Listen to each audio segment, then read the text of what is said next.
नमस्कार, खरा सौदा में आपका स्वागत है। आपके साथ मैं हूं अभिषेक सत्यव्रतम। बाजार की अगर हम बात करें तो पिछले हफ्ते हमने ये देखा कि जो भी गिरावट आई उसको खरीदा गया। निफ्टी ने लगातार 7 दिन से हमने देखा है कि 24,000 के ऊपर की क्लोजिंग दी है और पिछले 3 दिन 24,300 को होल्ड करने की कोशिश की है। अगर हम शुक्रवार के सत्र की बात करें तो जो भी गिरावट आई डिपॉजिट ग्रोथ में कमी के चलती एचडीएफसी बैंक के शेयर में, उसको संभाला एक और दिग्गज रिलायंस ने और करीब करीब 2.25% के आसपास की तेजी के साथ दिन के ऊपरी स्तर पर रिलायंस बंद हुआ। और कहीं न कहीं अब जियो टेलीकॉम, जियो प्लेटफॉर्म के आईपीओ को लेकर बाजार में दबी जुबान से चर्चाएं हो रही है। एनालिस्ट ये मान के चल रहे हैं कि जो कुछ हाल फिलहाल कदम उठाए गए हैं टैरिफ हाइक समेत, वो इस बात की ओर इशारा कर रहे हैं कि कंपनी आईपीओ लेकर आ सकती है जल्द ही जियो टेलीकॉम का भी। सवाल यह है, जो बैंकों के डिपॉजिट ग्रोथ आ रहे हैं अभी भी कमजोर आ रहे हैं, अभी कुछ वीकेंड पे जो अपडेट्स आए हैं वो कमजोर हैं, तो क्या आज एचडीएफसी बैंक रिकवर करेगा? क्या आईटी से सपोर्ट मिलेगा? ये तमाम सवाल हैं, ये तमाम सवाल आपके मन में भी होंगे जिनका अब आप जवाब जानना चाहते होंगे। अपने एक्सपर्ट्स को जोड़ेंगे और ये समझेंगे कि बाजार में आपकी रणनीति होनी क्या चाहिए। एक पॉजिटिव ट्रिगर है कि एफआईज की बाइंग हो रही है। लगातार 3 सत्र में करीब 9,300 करोड़ रुपए की कैश मार्केट में बाइंग की है। तो क्या एफआई सपोर्ट देते रहेंगे? क्या लिक्विडिटी जो बाजार को कहीं न कहीं एक मजबूत फर्म बुल ग्रिप में रखे हुए हैं, क्या ये कायम रहेगा? ये तमाम प्रश्न हैं और अगले 2.5 घंटे तक अपने तमाम एक्सपर्ट्स के जरिए हम एक एक करके बारीकी से आपके मन में जो भी सवाल उठ रहे हो उनके जवाब देने की कोशिश जरूर करेंगे।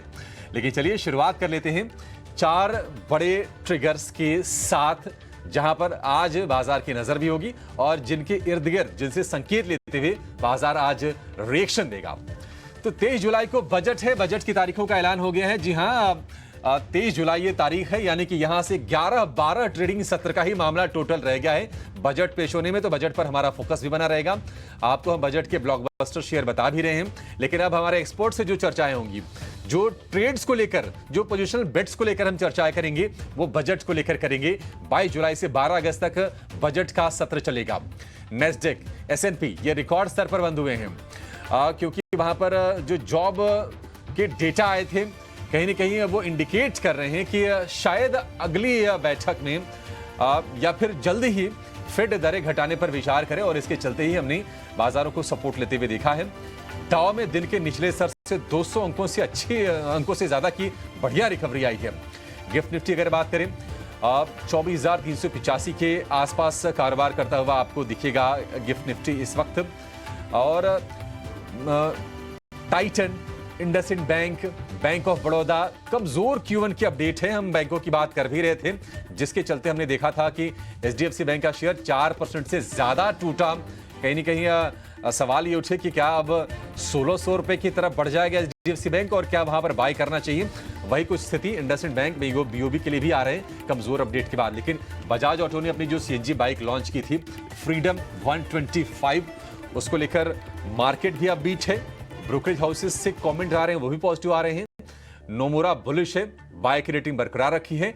लक्ष्य दिया है 10,207 रुपए का और कहा है कि 5,000 से लेकर 10,000 की यूनिट की सेलिंग इस बाइक की हो सकती है।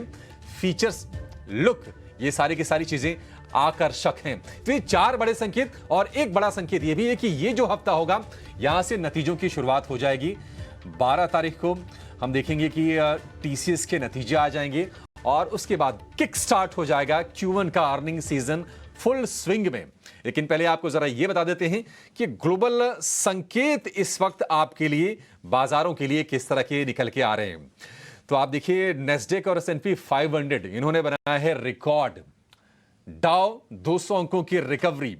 एशिया अगर आप देखेंगे तो गिफ्ट निफ्टी में हल्की सी बढ़त जरूर है। 24,390 के आसपास गिफ्ट निफ्टी कारोबार कर रहा है।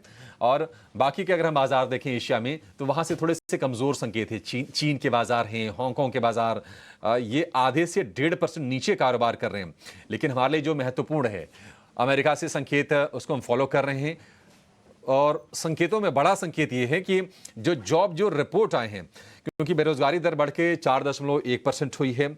नॉन फार्म पेरोल जो है वो उसमें 0.06 की बढ़त आई है। 2 लाख की बढ़त का अनुमान था, तो ये अनुमान से ज्यादा है। और ये सब इंडिकेशंस कहीं ना कहीं आ रहे हैं कि अब फेड शायद ब्याज दरों में कटौती पर विचार करेगा। सीएमई फेड वॉच टूल के मुताबिक सितंबर में जो दरों में कटौती की संभावना है वो है 77% की। तो थोड़ा थोड़ा सा माहौल बढ़ रहा है। देखते हैं कि किस तरह के यहां पर कमेंट्स आते हैं फेड के ऑफिशियल्स की तरफ से और किस तरह के फिर फैसले लिए जाएंगे।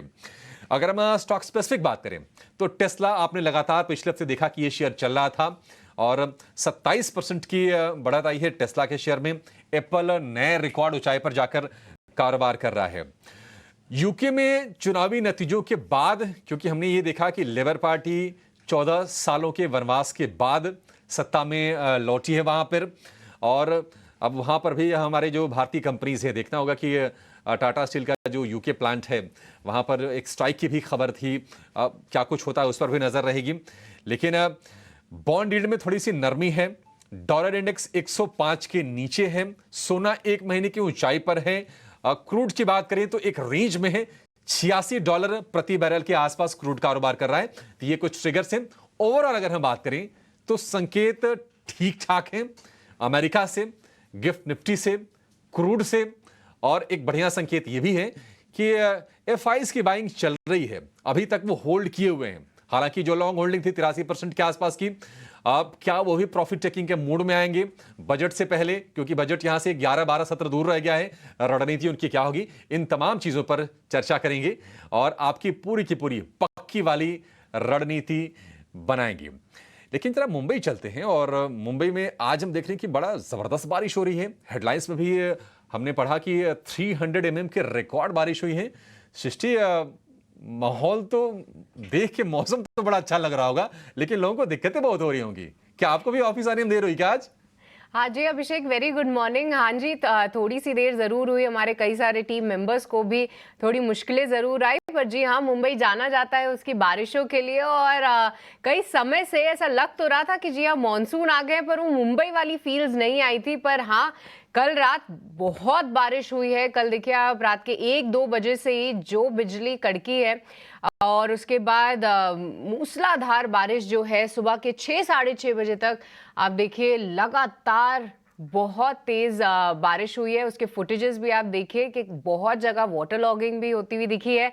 तो थोड़ी प्रॉब्लम्स तो ज़रूर है, पर जी हाँ, यही है मुंबई का मज़ा। और मुंबई की बारिशें जो हैं आज अपना रूप भी दिखा रही हैं। पर चलिए अब आगे बढ़ते हैं और फिर से एक बार मार्केट्स पे चलेंगे। और डिम्पी, आपसे समझना चाहेंगे कि किस तरीके से एफआईएस और डीआईएस की पोजीशनिंग है, क्योंकि हम देख रहे हैं थोड़ा इंटरेस्टिंग सेटअप बनता हुआ दिख रहा है। पर अभी क्या कुछ बदलाव हुआ है, नए हफ्ते की शुरुआत है, डिम्पी उसके बारे में बताइए। Good morning. Srishti, good morning. पहले तो और देखिए, किसी तरह का कोई खास बड़ा बदलाव नहीं है। और लास्ट टाइम भी जैसे हमने आपको बताया था कि एफआईएस की जो लॉन्ग होल्डिंग है वो अपने चरम पर पहुंच चुकी है। वो करीब 84% के आसपास है, 83-84 कहते हैं, 83 पॉइंट समथिंग है। तो मैंने इसको 83-84 राउंड आप जैसे मर्जी समझ लें। दूसरा पॉइंट है कि लास्ट सेशन के अंदर आपको पावर्स का दमखम दिखाया होगा 2 बड़े शेयरों ने फिर से।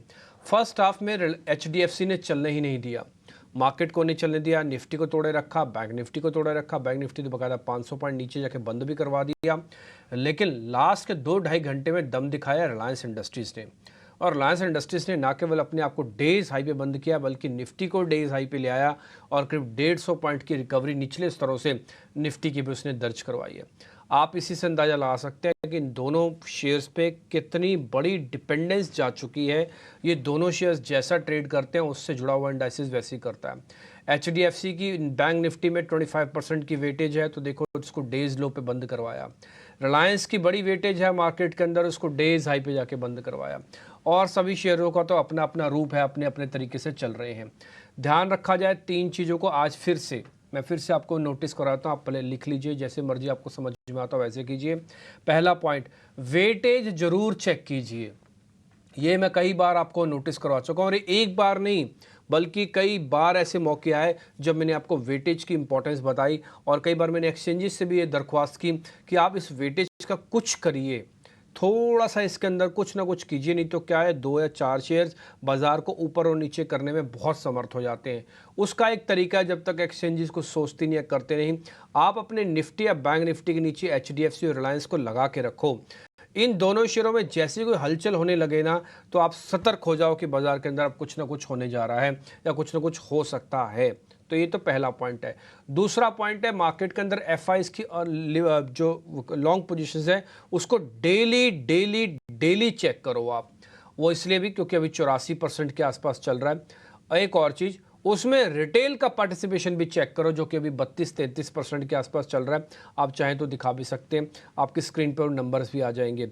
दूसरा, DIs के पास करीब 35% के आसपास की होल्डिंग्स हैं, वो भी जस के तस है, एज इट इज़ चल रहे हैं, इसमें किसी तरह का कोई भी बदलाव नहीं है।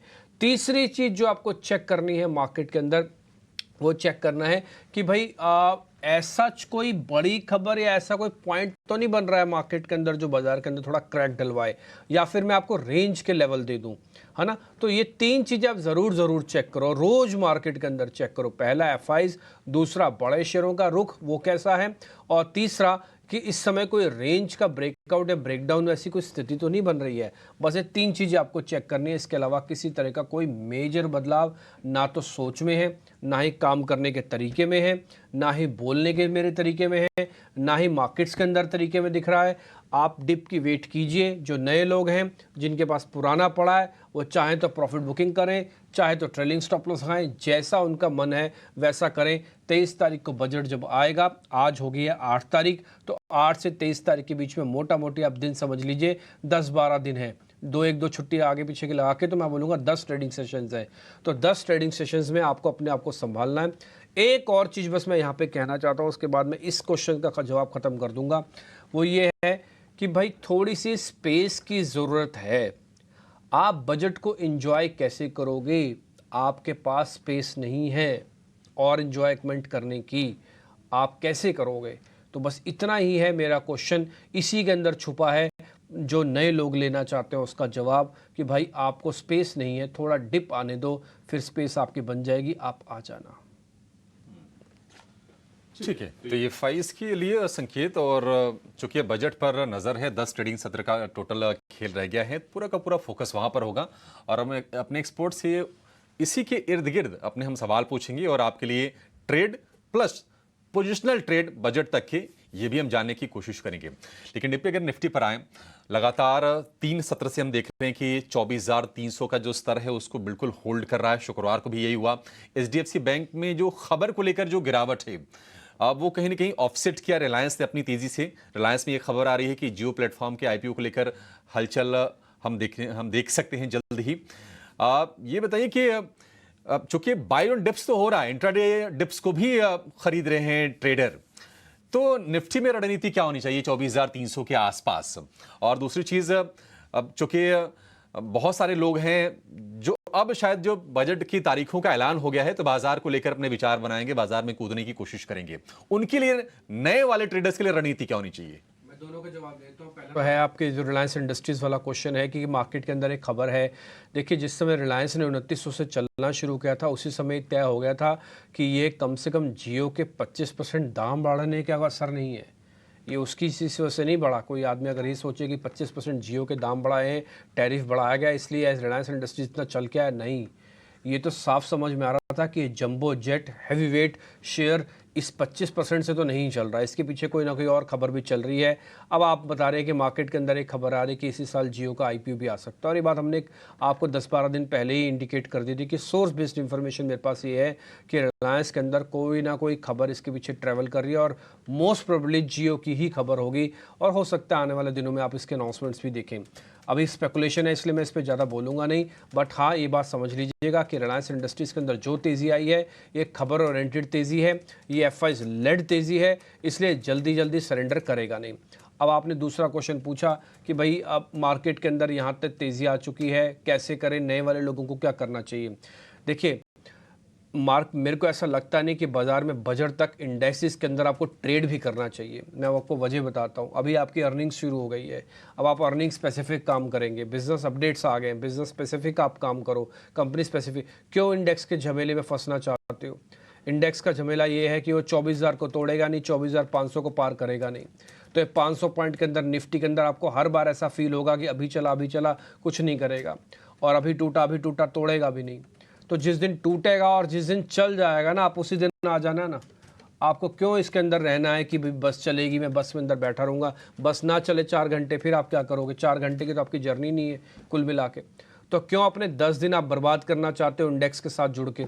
आप एक काम करो ना, आप स्टॉक्स का चुनाव करो, आप बजट की थीम का चुनाव करो, आप बजट से जुड़े हुए शेयर्स का चुनाव करो, वो ज़्यादा ठीक है। बजाय बनस्पत आप इंडेक्स में ये सोचो कि ये 50 शेयर देश के अंदर अभी चलेंगे और सारे शेयर पीछे छूट जाएंगे, ऐसा होने वाला नहीं है। तो इसलिए आप बैंक निफ्टी और निफ्टी को अगर आपके पास ट्रेड हैं तो आप अपने ट्रेलिंग स्टॉप लॉस लगा के रखो। मैं आपको रेंज भी दे देता हूँ। 24,000 का एक अहम सपोर्ट एरिया है, ये ऑप्शंस का और एक टेक्निकल्स का दोनों का बहुत इंपॉर्टेंट एरिया है। इसको जल्दी जल्दी ब्रेक करेगा नहीं। और मैं फिर से रिपीट कर देता हूँ, कैलेंडर जुलाई के मंथ में एक बार भी हमने 24,000 के नीचे क्लोज नहीं किया, तो 24,000 अपने आप में वैसे ही पक्का हुआ है। दूसरा 24,200 एक एंट्री का लेवल भी बन सकता है जिनको एंट्री करनी है, लेकिन 200-250 पॉइंट मेरे को ज़रा जमता नहीं, इसलिए मैं तो 24,000 के आसपास ही एंट्री करूंगा और अपना 23,800 का स्टॉप लॉस लगाऊंगा।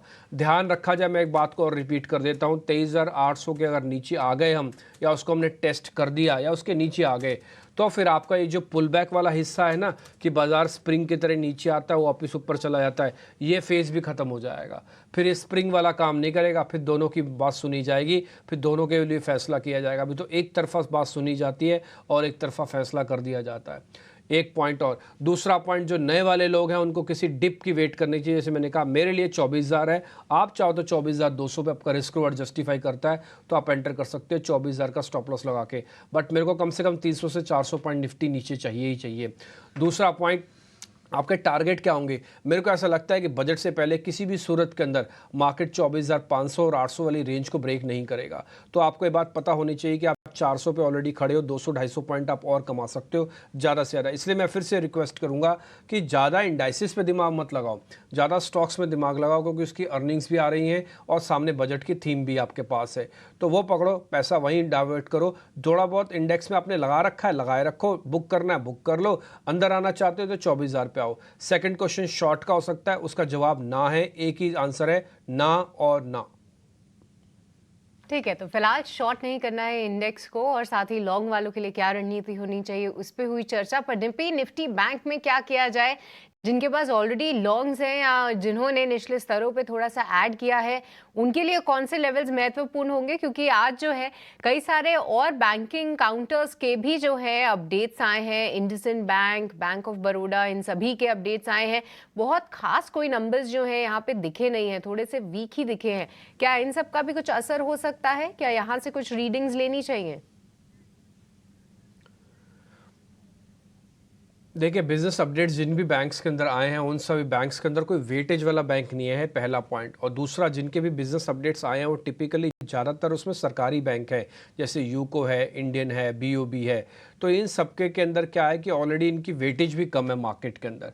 तो एक तो इसके अंदर कोई बड़ा प्लेयर नहीं है, दूसरा कम वेटेज वाले अपडेट आए हैं। तो मेरे लिए ये जो बिजनेस अपडेट ज़्यादातर बैंकों के आए हैं ना, कुछ ज़्यादा महत्व नहीं रखते, कम से कम बिजनेस अपडेट के अंदर। और अगर ये ख़राब होते तब भी, और अगर ये बहुत अच्छे होते तब भी मैं मार्केट को एक रेंज के अंदर ही कैलकुलेट कर लेता। दूसरा पॉइंट आता है बैंक निफ्टी के अंदर। देखिए, रिलायंस की वजह से निफ्टी को थोड़ी शॉर्ट कवरिंग करनी पड़ी, बट बैंक निफ्टी के अंदर अनवाइंडिंग का प्रेशर था और क्लियरली HDFC ने बुक किया है। देखो, HDFC को 7% चलने के लिए हफ्ता लग गया था, लेकिन उसको 7% तोड़ने के लिए सिर्फ 2 ही दिन लगे। तो ये बात भी हमेशा ध्यान रखिएगा, बाजार चलता सीढ़ियों से और आता लिफ्ट से है। ये HDFC ने प्रूव करके दिखा दिया फिर से 2 ही सेशन में।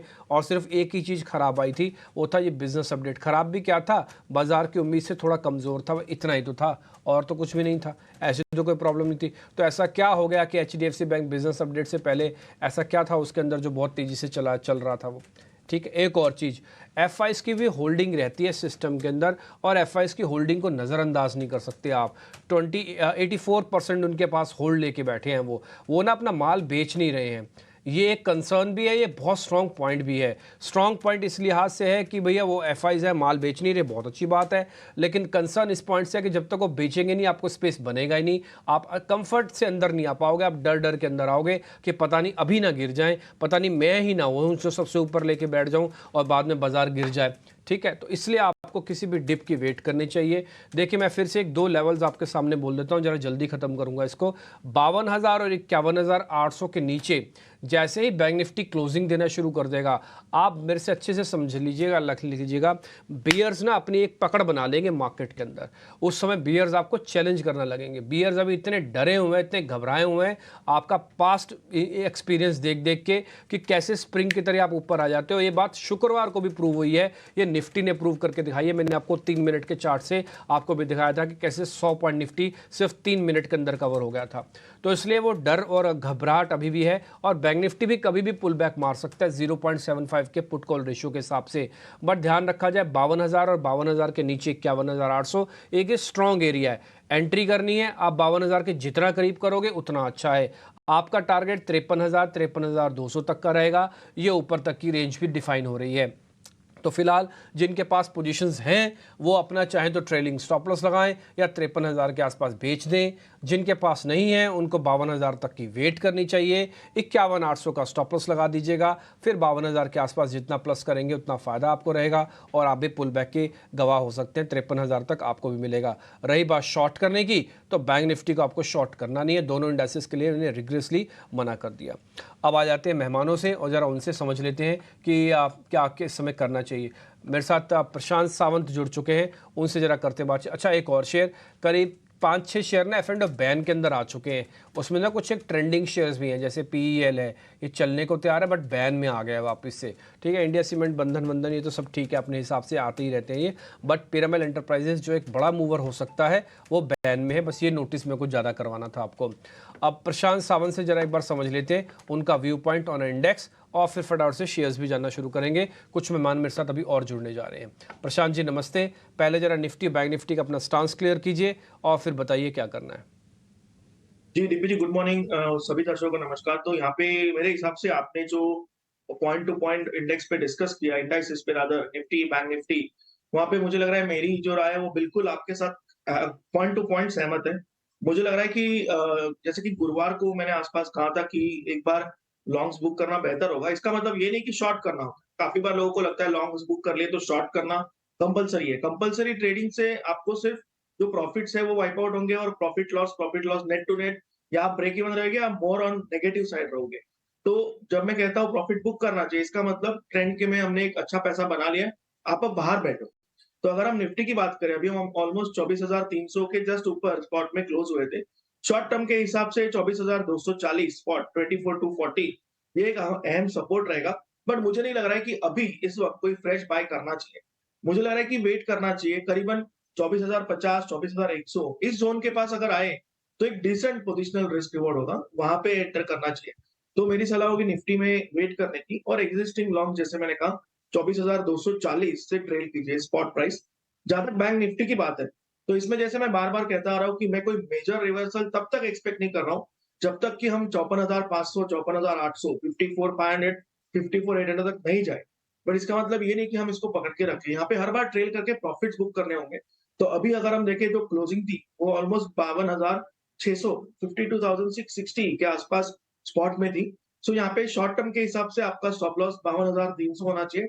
पोजिशनल स्टॉप लॉस अभी भी वही होगा 51,800। तो इतना बड़ा स्टॉप लॉस तो कोई नहीं रख नहीं सकता है, तो आप करीबन 52,300 से ट्रेल कीजिए।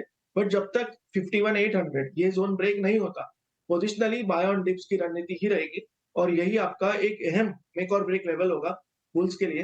तो मुझे लग रहा है, और ऊपरी लेवल जो मैंने कहा 54,000 54,500 यहाँ तक पोजिशनली हम जा सकते हैं।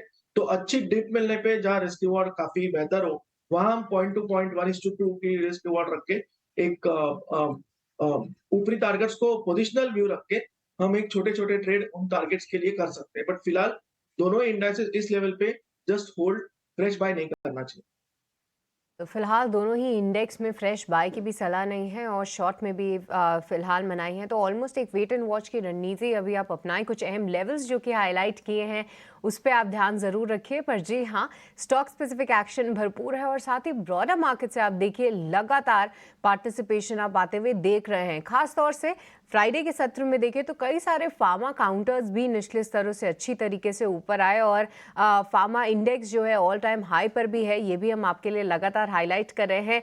ये एक सेक्टर मजबूत है। आईटी अपने आप को पिछले पूरे हफ्ते अच्छी तरीके से होल्ड करने में कायम रहा है, उस पर भी आप नजर रख सकते हैं। साथ ही साथ अगर आप देखें तो कई सारे एफएमसीजी काउंटर्स जैसे ब्रिटानिया, एचयूएल, ये सब काउंटर्स भी जो हैं फ्राइडे के सत्र में मजबूत थे और कई सारे ऑपरेशनल अपडेट्स भी आए हैं जिसमें मैरिको और डाबर पे खास तौर से नजर रहेगी।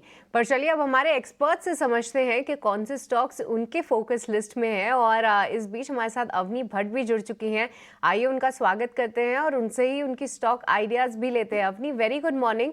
बताइए स्टॉक कॉल्स आपकी कहाँ पर है? Good morning everyone. आज के क्षेत्र में आज के ट्रेडिंग दिन के लिए तीन स्टॉक चुने हैं मैंने। एक है जो ऑलरेडी मूविंग सेक्टर है, दूसरा है एक रिवर्सल कैंडिडेट और तीसरा डिफेंसिव सेक्टर से रहेगा। तो मेरा पहला पिक रहेगा आईटी क्षेत्र से LTTS, L&T टेक्नोलॉजी सर्विसेज। इसे कंसोलिडेशन रेंज ब्रेकआउट हमें नजर आ रहा है इसमें वीकली और डेली चार्ट्स दोनों पे। और जो 26 अप्रैल को गैप डाउन हुआ था तब वो 200 दिन मूविंग एवरेज के नीचे चला गया था स्टॉक, और अब वो गैप फिल हो चुका है और यहाँ से फ्यूचर्स में भी हमें शॉर्ट कवरिंग नजर आ रहा है 2% का। तो मेरे हिसाब से अभी ये गैप फिल करने के बाद ऊपर और उछाल देने की पूरी तैयारी है स्टॉक की। तो इसे हम खरीदेंगे। टारगेट रहेगा 5375 और 5400 और इसका स्टॉप लॉस लगाना है 4950 पे। मेरा दूसरा स्टॉक एक रिवर्सल कैंडिडेट है, वो है M&M ऑटो क्षेत्र से। तो 3000 का हाई बनाने के बाद में स्टॉक ने रिट्रेस कर लिया था 2800 के करीबन और वहां पे काफी ऑलमोस्ट 11 दिनों से कंसोलिडेट कर रहा है। तो अब ये जो प्राइस चार्ट और टेक्निकल इंडिकेटर RSI, ये दोनों अगर हम कंपेयर करें तो एक काफी डाइवर्जेंस नजर आ रहा है और जो कि इंडिकेशन कर रहा है कि अब ये कंसोलिडेशन खत्म होने को है और यहाँ से अब स्टॉक ऊपर की तरफ चलने की तैयारी है। सो M&M दूसरा पिक रहेगा। इसका टारगेट रहेगा 3000 का और स्टॉप लॉस हमें लगाना है 2785 का। और मेरा तीसरा स्टॉक रहेगा डिफेंसिव सेक्टर से सिप्ला। सिप्ला फार्मा स्टॉक है। फार्मा स्टॉक्स में हमने देखा है कि काफी अच्छी मूवमेंट हमें नजर आ रही है पिछले 2-3 दिन से, बट ये एक स्टॉक है जो अभी तक चला नहीं है और इसमें सपोर्ट काफी अच्छे से होल्ड किया हुआ है और अब फ्राइडे को 1500 का जो रेजिस्टेंस था उसके ऊपर बंद भी दे दिया है और सारे शॉर्ट टर्म मूविंग एवरेजेस जो है वो प्राइस एक्शन के नीचे है, जो कि आगे जाके सपोर्ट करेंगे ऊपर की तरफ। और इसमें भी फ्यूचर्स में हमने देखा है कि 3% का शॉर्ट कवरिंग नजर आ रहा है। तो ये तीसरा स्टॉक रहेगा सिप्ला। टारगेट रहेगा 1565 का और स्टॉप लॉस लगाना है 1465 का। फार्मा से एक शेयर फार्मा फ्लेवर में भी है, उसमें से सिप्ला आपके लिए, M&M, और तीसरा शेयर हम देख रहे हैं कि लास्ट वीक में 5 में से 3 दिन आईटी ने बड़ा अच्छा सपोर्ट दिया बाजार को। LTTS एक ट्रेड आपके लिए बनेगा अवनी जी की तरफ से। टारगेट 5375 रुपये का, स्टॉप लॉस 4950 रुपये का। तो ये 3 ट्रेड हो गए। प्रशांत जी, आपके फोकस में कौन से सेक्टर्स हैं, स्टॉक्स क्या आप रेकमेंड करना चाहेंगे आज? जी अभिषेक जी, गुड मॉर्निंग। और मुझे लग रहा है यहाँ पे जो स्टॉक लास्ट वीक मेरे रडार पे था उसने एक डिसिसिव स्टेटमेंट दे दिया है, तो वो स्टॉक होगा SBI। और अगर हम देखें 859 860 के आसपास क्लोजिंग मिली, सो 845 845 के नीचे स्पॉट में क्लोजिंग में स्टॉप लॉस रख के मुझे लग रहा है 890 900 तक के टारगेट्स यहाँ देखे जा सकते हैं। नेक्स्ट पिक होगा IRCTC। यहाँ पे स्लोपिंग अपवर्ड्स 20 डे जो बेसिक होता है नजर आ रहा है और वहां पे 1000 ये नंबर के ऊपर जो स्पॉट है वो कंटिन्यूअसली सस्टेन कर रहा है ऑलमोस्ट पूरे हफ्ते से। तो यहाँ पे स्टॉप लॉस रखेंगे 1004 1004 और जो टारगेट होगा वो होगा 1075 1075 का।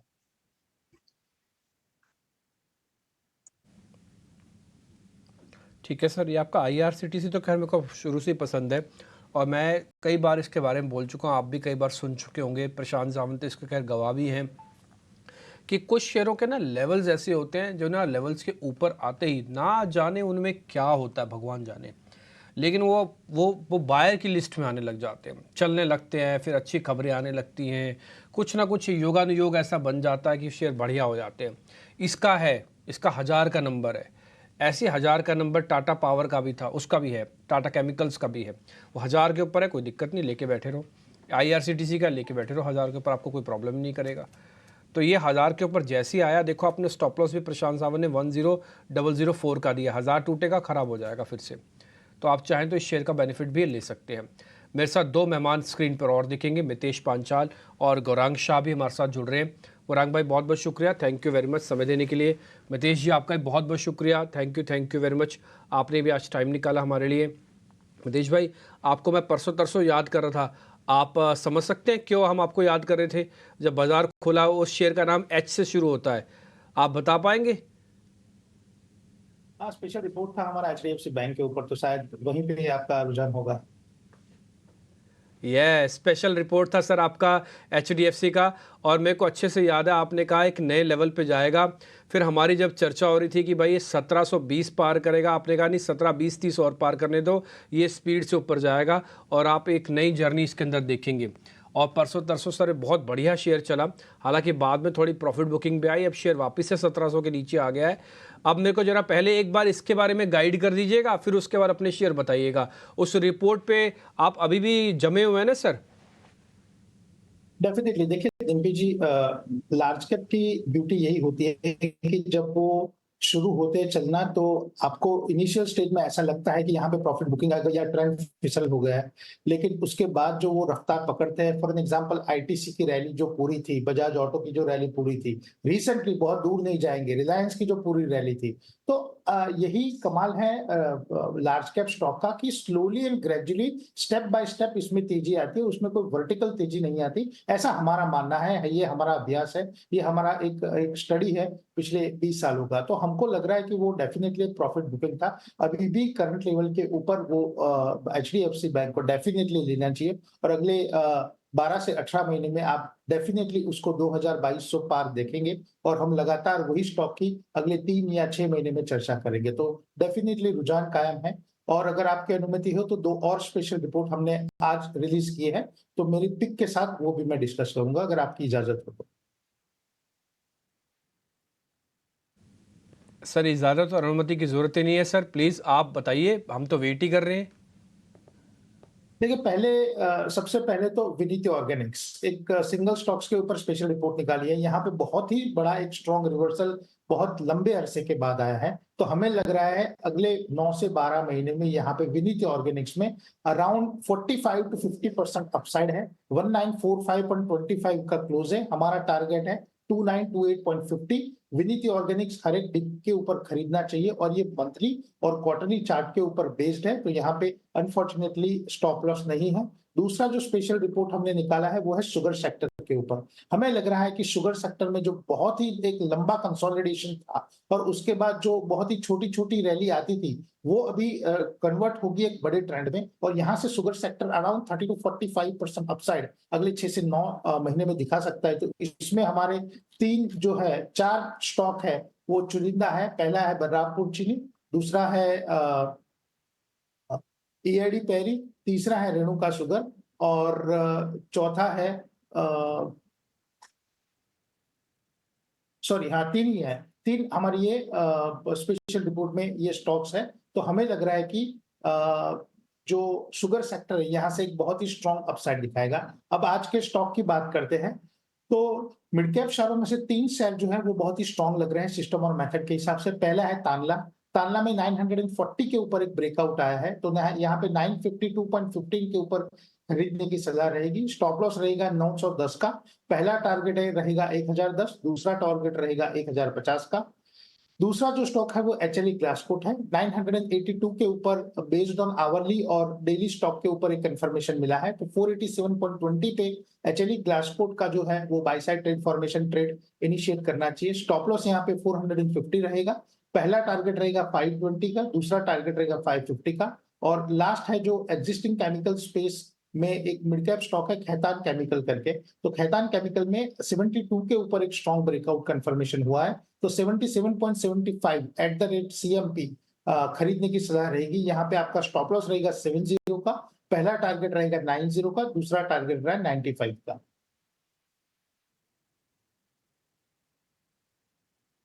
ठीक है सर, आपके सारे शेयर हमने नोटिस कर लिए और शुगर वाली थीम भी आपकी नोटिस कर ली है। एक काम और करते हैं, अपने सहयोगी शरद दुबे को भी मैं अपने साथ जोड़ लेता हूं। बहुत सारे बिजनेस अपडेट आए हैं और कुछ खबरों वाले शेयर भी हैं। गौरांग सर, एक बार जरा मैं और आप सभी लोग हम सुन लेते हैं कि कौन कौन से बिजनेस अपडेट हैं और कौन कौन से स्टॉक्स इन न्यूज़ हैं। उसके बाद फिर मैं आपके पास आ रहा हूँ, आपसे कुछ उन्हीं बिजनेस अपडेट्स में से और स्टॉक्स इन न्यूज़ में से जरा पता कर लेंगे। शरद, गुड मॉर्निंग। जरा बताइए, पहले बिजनेस अपडेट बताइएगा, फिर हम स्टॉक्स इन न्यूज़ पे आते हैं। जी बिल्कुल, सबसे पहले टाइटन फोकस में रहेगा। यहाँ पे वीक सेट ऑफ नंबर्स आए हैं और ओवरऑल सिर्फ 9% का ग्रोथ आया है। ये पहली बार सिंगल डिजिट ग्रोथ आया है अगर फोर्थ क्वार्टर FY22 के हिसाब से बताए तो। ऑफकोर्स शादी के दिन कम थे और गोल्ड प्राइसेस बढ़ोतरी हुई थी, तो इसके कारण जो इनके नंबर्स इम्पैक्ट हुए। FMCG की बात करें तो लार्जली अदानी विल्मर, मैरिको, डाबर ये तीनों ही इनलाइन आए हैं। अदानी विल्मर में 13% का वॉल्यूम ग्रोथ था। वही अगर हम डाबर की बात करें, मैरिको की करें तो वो हाई सिंगल डिजिट यानी कि 5 से लेकर 9% तक दोनों ही अनुमान लगा रहे हैं। तीनों कंपनी में जो कहा है कि जो मार्जिन्स है वहाँ पे ओवरऑल एक्सपेंशन देखने मिलेगी।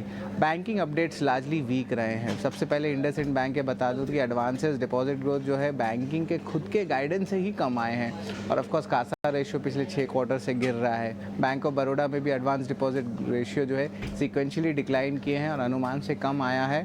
यूनियन बैंक ऑफ इंडिया में भी यही कहानी देखने मिली है। और वही Jammu Kashmir bank small cap है लेकिन यहाँ पे भी सीक्वेंशियली जो है गाइडेंस से कम नतीजे देखने मिले हैं। AU स्मॉल फाइनेंस बैंक हालांकि इनलाइन सेट ऑफ नंबर्स आए हैं, ईयर ऑन ईयर बेसिस पे कंपेयर नहीं कर सकते क्योंकि मर्जर का इम्पैक्ट है। लेकिन Q1 में जो अब कमेंट्री आई है वहाँ पे कह रहे हैं जो एक्सेस लिक्विडिटी आई है वो जो है कॉस्ट ऑफ फंड्स को रिड्यूस कर सकती है। तो लार्जली FMCG के इनलाइन आए हैं, बैंकिंग के वीक आए हैं। और अगर अदर अपडेट्स की बात करें तो इन्फो एज के जो है रफली इनलाइन सेट ऑफ नंबर्स आए हैं। नाइका में एक्सपेक्ट करें कि रेवेन्यू 22 से लेकर 30% तक बढ़ सकता है, ये भी इनलाइन है। लेकिन जो अच्छा नतीजे देखने मिले वो सिर्फ एकमात्र सिग्नेचर ग्लोबल है जहाँ पे प्री कलेक्शंस और सेल्स दोनों ही बहुत हाई लेवल्स पे आए हैं। तो ओवरऑल सभी जो कह सकते हैं अपडेट्स आए हैं थोड़े से इनलाइन या वीक साइड में आए हैं सिवाय सिग्नेचर ग्लोबल के।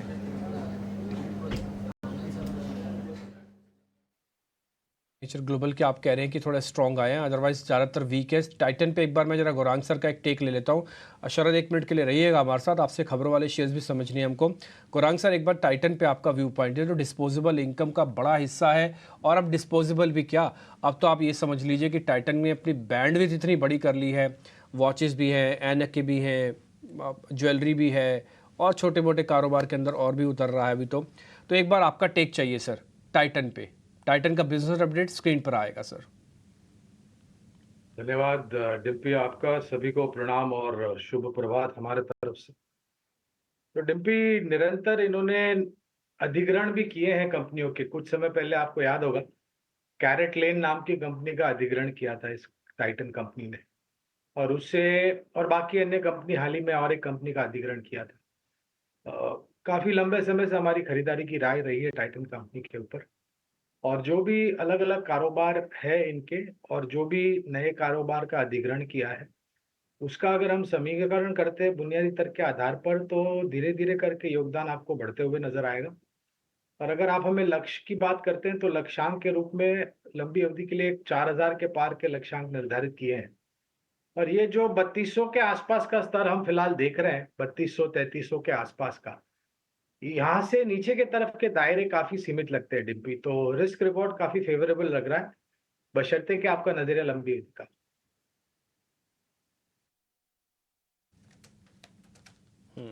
ओके, ठीक है, done sir, point taken.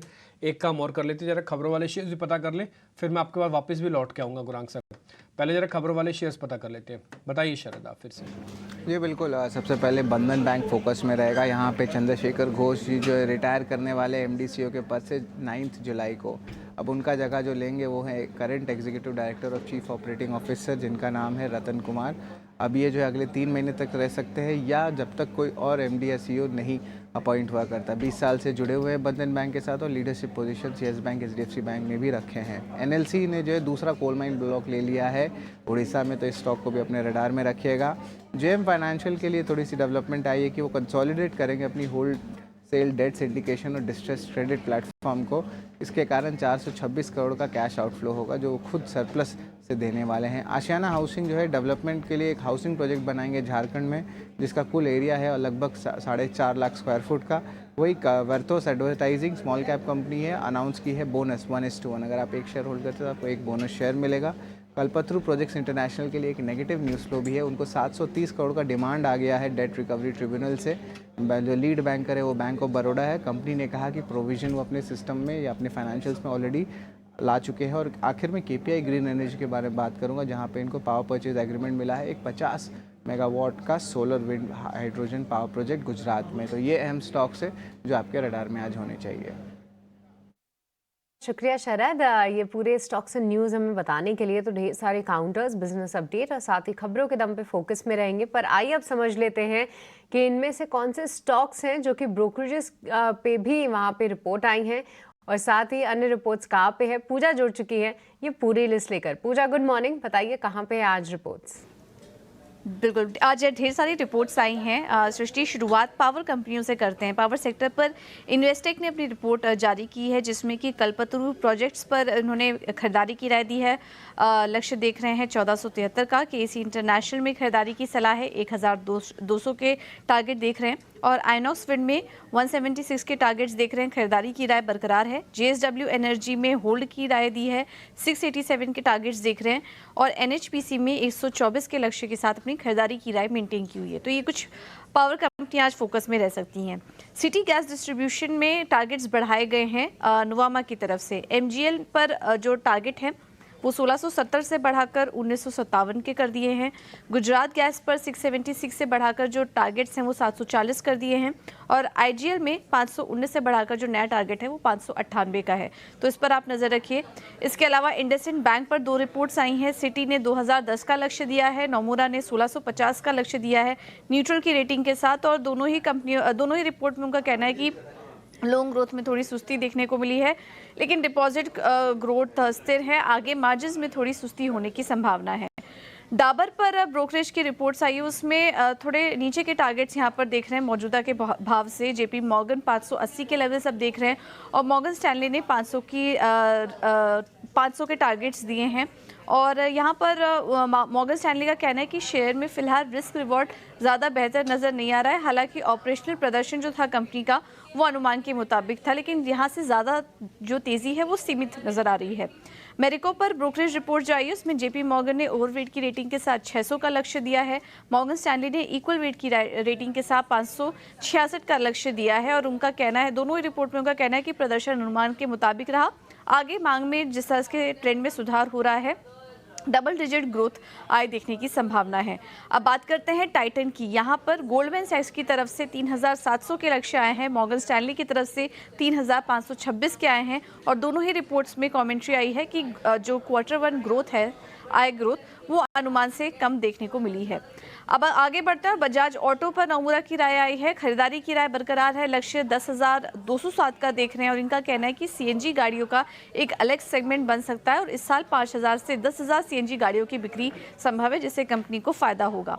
Bank of Baroda पर सिटी ने अपनी रिपोर्ट जारी की है, जिसमें कि खरीदारी की राय बरकरार है। लक्ष्य 300 का देख रहे हैं।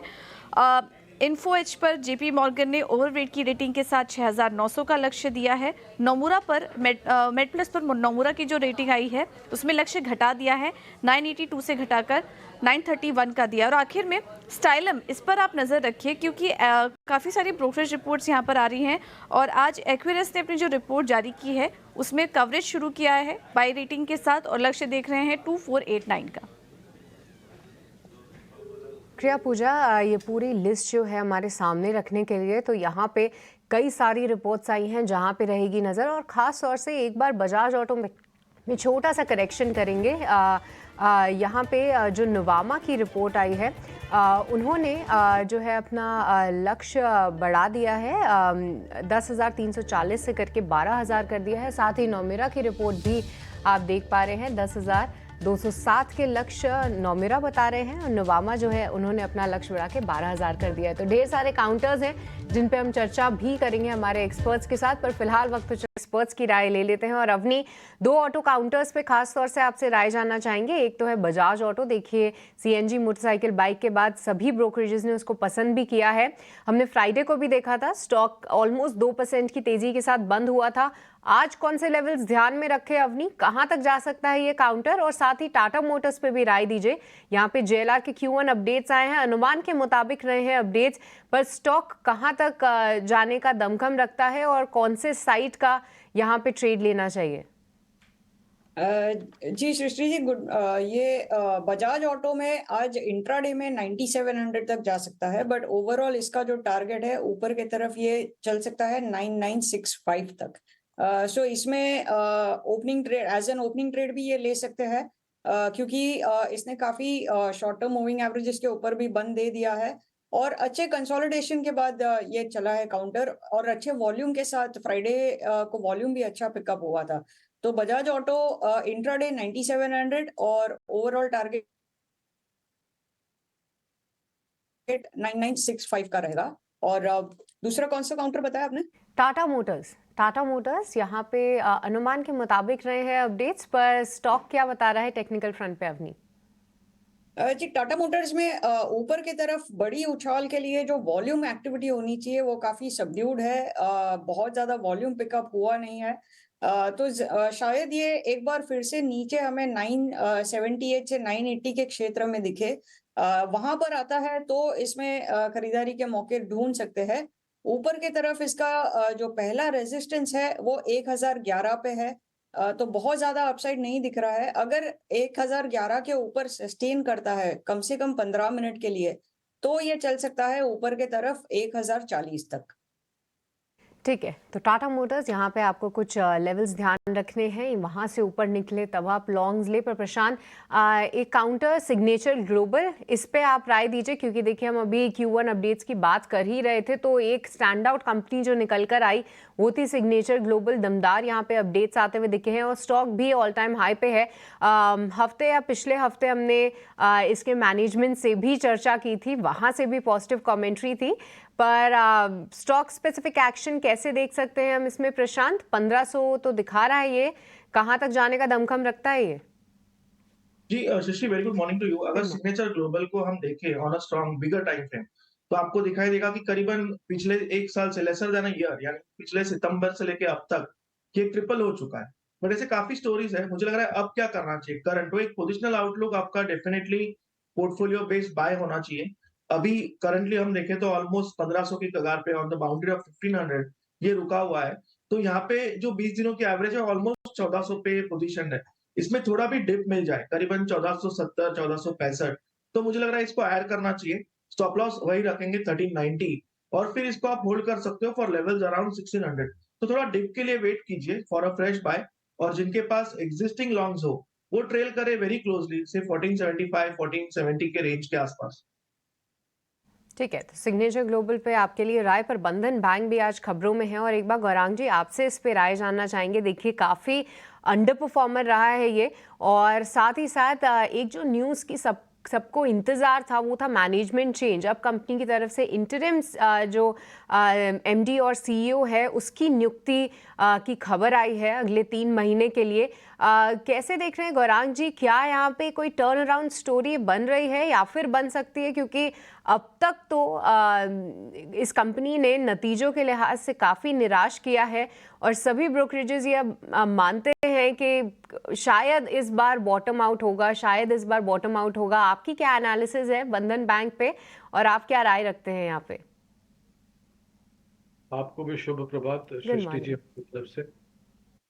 तो पहले तो अनिवार्य होगा डिस्क्लोजर देने के लिए, बुनियादी तर्क के आधार पर बंधन बैंक पर हमारी काफी लंबे समय से खरीदारी की राय रही है, और सिर्फ घोष साहब के रिटायरमेंट होने का या फिर इस्तीफा देना ही नहीं, अगर आप नतीजों पर भी नजर डालेंगे तो दोनों तरफ के नतीजे देखने मिलते हैं बंधन बैंक में। तो कुछ तिमाहियों में बहुत ही शानदार नतीजे और उसके बाद के तिमाही के नतीजों में उतने ही निराशाजनक। जब घोष साहब के रिटायरमेंट या इस्तीफे की बात आई थी तब 200 के पार चल रहा था और 180 के आसपास के जा करके इसके दाम थमे थे, शेयर के दाम, और फिर ऊपर के तरफ के दायरे। अब जो स्पष्टीकरण आ गया है, क्योंकि बाजार को जो पसंद नहीं आता सृष्टि, वो है स्पष्टीकरण न होना या फिर किसी भी तरह की अनिश्चितता का परिस्थिति। अब ये सब दूर हो गया है, तो हमें लग रहा है कि थोड़ी बहुत स्थिरता आनी चाहिए जहां तक मैनेजमेंट का प्रश्न उठता है। दूसरी तरफ ये देखना अनिवार्य होगा कि अब नतीजों में किस प्रकार से स्थिरता आती है।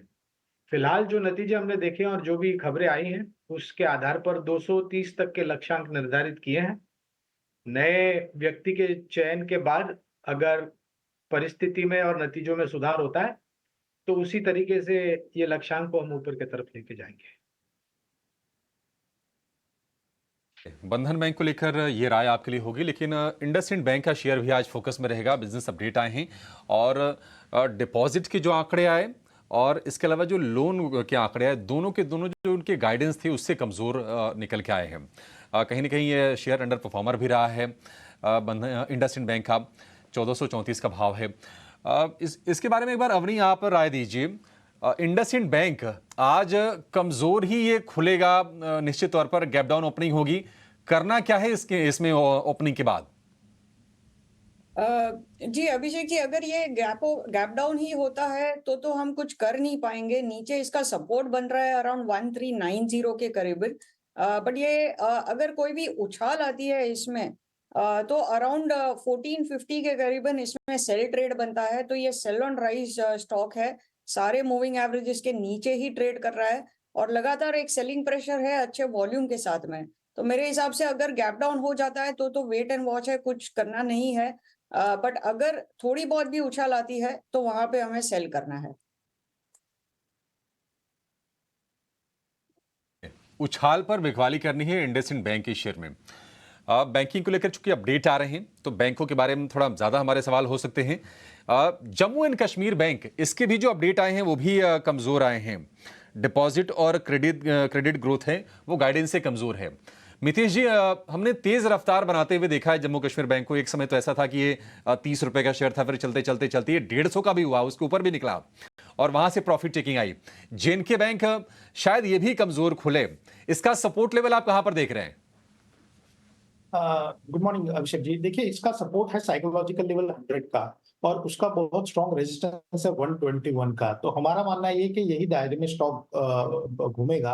अगर 100 के अराउंड आता है तो डेली चार्ट के ऊपर 100 के नीचे अगर बंद आता है तो उसको डेफिनेटली अवॉइड करना चाहिए। लेकिन as of now 100 is a very strong support on the upside, 121 is a very strong resistance. तो इसके बीच में ही शायद घूमने की जो स्टॉक है वो ट्राई करेगा। 100 रुपीज का साइकोलॉजिकल ब्रेक करता है तो उसके बाद जो जगह बनती है नीचे में वो 88 तक है।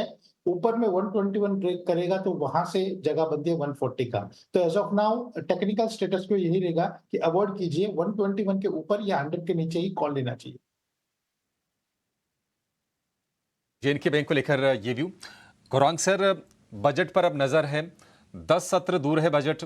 और एक खबर आई आशियाना हाउसिंग को लेकर और हमें मान के चल रहे हैं और आप भी इत्तेफाक रखेंगे कि सरकार का जो फोकस है बजट हाउसिंग पर, हाउसिंग फॉर ऑल, ये कोई शॉर्ट टर्म थीम नहीं है, लंबे समय तक फोकस बना रहेगा। अच्छा, आशियाना को लेकर एक खबर ये आई है कि ये झारखंड में ग्रुप हाउसिंग प्रोजेक्ट डेवलप करेगी, जो कि सेलेबल जो एरिया है वो है करीब करीब 4.25 लाख वर्ग फुट का। आशियाना हाउसिंग ये कंपनी कैसी लग रही है सर आपको? और एक काम और कीजिएगा, बजट से जोड़ के एक और कोई शेयर बताइए हाउसिंग वाला सेगमेंट से जहां पर आपकी नजर है। जब शपथ ग्रहण समारोह के बाद पहले ही दिन माननीय प्रधानमंत्री जी ने अपना कार्यकाल संभाला तो पहले ही दिन उन्होंने 3 करोड़ ग्रामीण आवास घर बनाने के लिए जो प्रस्ताव था उस पर हस्ताक्षर किए और बहुत ही स्पष्ट रूप से काफी समय से सरकार के तरफ से ग्रामीण आवास योजना, ग्रामीण सड़क योजना, affordable housing, housing for all, इस सभी तरह के प्रयास चल रहे हैं और काफी जमीनी स्तर पर काम भी हुआ है। अब आशियाना हाउसिंग पर तो विशेष रूप में टिप्पणी नहीं करेंगे क्योंकि कवरेज नहीं है, लेकिन जो भी कंपनी अफोर्डेबल हाउसिंग या फिर हाउसिंग फॉर ऑल या फिर खास करके जो ग्रामीण आवास योजना में सरकार की सहायता करती है और जमीनी स्तर पर इस कार्यक्रम को आगे बढ़ाते हुए सफलता मिलती है, तो जाहिर है उन सब कंपनियों पर आपकी नजर होनी चाहिए। अगर हाउसिंग क्षेत्र से या फिर हाउसिंग फाइनेंस जिसे हम HFC कहते हैं, वहां से दो कंपनियां हमारी खरीदारी की सूची पर है। एक है LIC हाउसिंग और दूसरी है कैनफिन होम्स। और हमारा मानना ये भी है कि अफोर्डेबल हाउसिंग जो है वो केवल मात्र टायर 2 टायर 3 सिटीज तक सीमित नहीं रहेगा। बड़े शहरों में भी जो बाहर के इलाके हैं वहां पर भी मेरे ख्याल से आपको काफी गतिविधि इस पर होती हुई दिखाई देगी।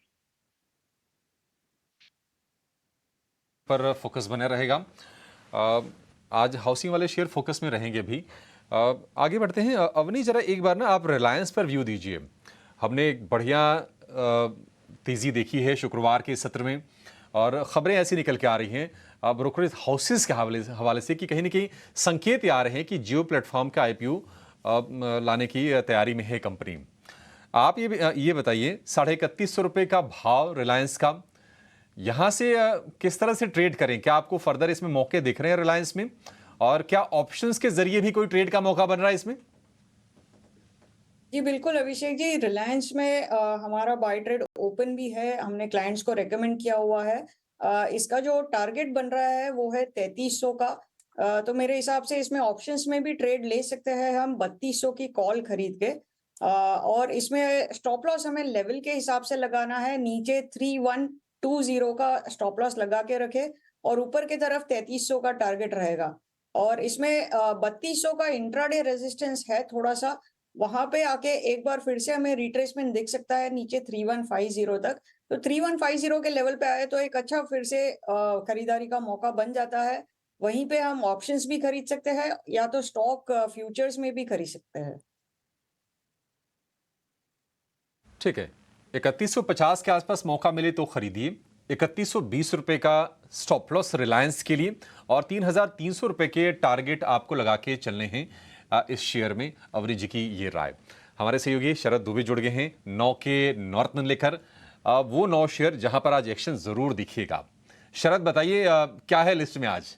जी बिल्कुल अभिषेक, सबसे पहले बात करूंगा Q1 अपडेट्स का लेके। तो यहाँ पे 9 के नवरत्न में हमने 3 Q1 अपडेट्स लिए जहाँ पे एक्शन ज़्यादा देखने मिल सकता है। सबसे पहले IndusInd bank, largely weak set of numbers आए हैं। एडवांसेस का ग्रोथ सिर्फ 15% हुआ है। जो गाइडेंस थी बैंक की वो 18 से 22% का था। वही डिपॉजिट ग्रोथ भी गाइडेंस रेंज से कम आया है। कासा रेशियो लगातार 6 क्वार्टर से गिरावट देखने मिल रही है। टाइटन के भी वीक नंबर्स आए हैं, यहाँ पे 9% का ही सिर्फ ग्रोथ आया ईयर ऑन ईयर बेसिस पे, और ये पहली बार हुआ जो सिंगल डिजिट ग्रोथ है सिंस फोर्थ क्वार्टर FY22। तो आप देख सकते हैं कि भारी जो है ग्रोथ में गिरावट आया है। ऑफकोर्स इसमें 2 कारण है गिरावट के, एक तो गोल्ड प्राइसेस हाई हैं और ज़्यादा शादी के जो दिन हैं वो भी बहुत कम थे इस क्वार्टर में। सिग्नेचर ग्लोबल की लेकिन दूसरे साइड में बात करें तो प्री सेल्स 255% बढ़ गया, और वही अगर कलेक्शंस की बात करें तो वो भी 2 गुना हो गया है। तो बहुत स्ट्रॉन्ग ऑपरेशनल अपडेट आ रहा है ये NCR के रियल एस्टेट प्लेयर का। Q1 अपडेट्स के बाद हमारा चौथा स्टॉक रहेगा बंधन बैंक।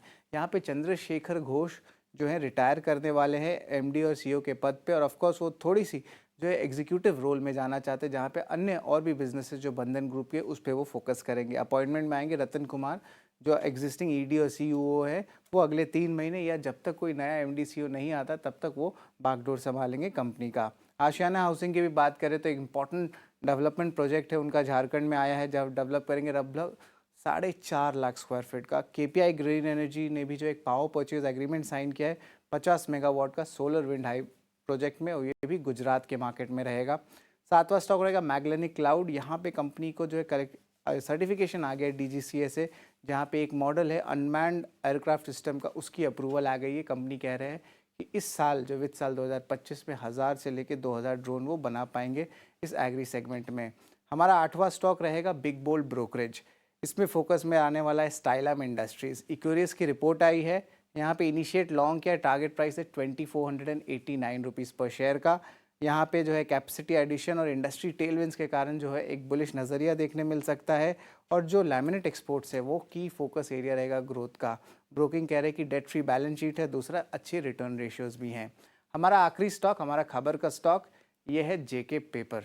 अब जेके पेपर में लगातार जुलाई के महीने में दूसरा प्राइस हाइक लिया गया है और ये प्राइस हाइक जो है इफेक्टिव होने वाला जुलाई 11 से। अलग अलग कैटेगरीज जो होते हैं इनके प्रोडक्ट्स के, फाइनल प्रोडक्ट्स के, उसमें जो है लगभग आप 1500 से 2500 रुपये प्रति मेट्रिक टन तक ये प्राइस राइज हुई है, क्योंकि पल्प प्राइसेस बढ़ी है, फ्रेट कॉस्ट बढ़ा है और इम्पॉर्टेंटली जो केमिकल इंग्रेडिएंट लगता है पेपर प्रोडक्ट्स बनाने में, उनमें भी बढ़त आई है। तो ये 9 अहम स्टॉक्स है जो आपके रडार में होने चाहिए।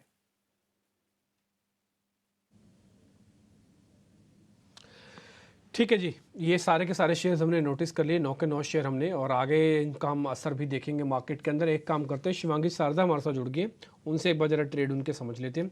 शिवांगी गुड मॉर्निंग, जरा बताएं आपके आज के ट्रेड कौन से हैं? जी बिल्कुल, वेरी गुड मॉर्निंग। तो आज रडार पे है ओएनजीसी। सबसे पहले स्टॉक जो है इसने एक बड़े लंबे 15 दिनों के कंसोलिडेशन के बाद अब यहाँ पे प्राइस वॉल्यूम के साथ आज अच्छी क्लोजिंग दिया था फ्राइडे के सेशन में भी। और जिस तरह से आरएसआई भी एक डाइवर्जेंस दिखा रहा है, तो ये एक्सटेंड होते हुए दिखेगी तेजी। 300 के टारगेट्स के लिए हम इसमें खरीदारी कर सकते हैं। 282 के एक बेस है, तो वो एक सपोर्ट को लगाते हुए यहाँ पे खरीदारी की सलाह है। दूसरा जो रहेगा ऑटो स्पेस में नजर है, स्पेशली 2 व्हीलर ऑटो स्पेस में। टीवीएस मोटर जो है वो काफी पसंद आ रहा है। एंड यहाँ पे हम देख रहे हैं कि लगातार हमने एक कंसोलिडेशन देखा, उसके बाद स्टॉक अपने रिट्रेसमेंट लेवल से एग्जैक्टली घूमते हुए नजर आ रहा है। तो काफी एक अच्छा बेस फॉर्मेशन हुआ है, रिस्क रिवॉर्ड काफी फेवरेबल है यहाँ पे। तो यहाँ पे खरीदारी की सलाह रहेगी 2550 के टारगेट्स के लिए और 2400 के एक स्टॉप के साथ।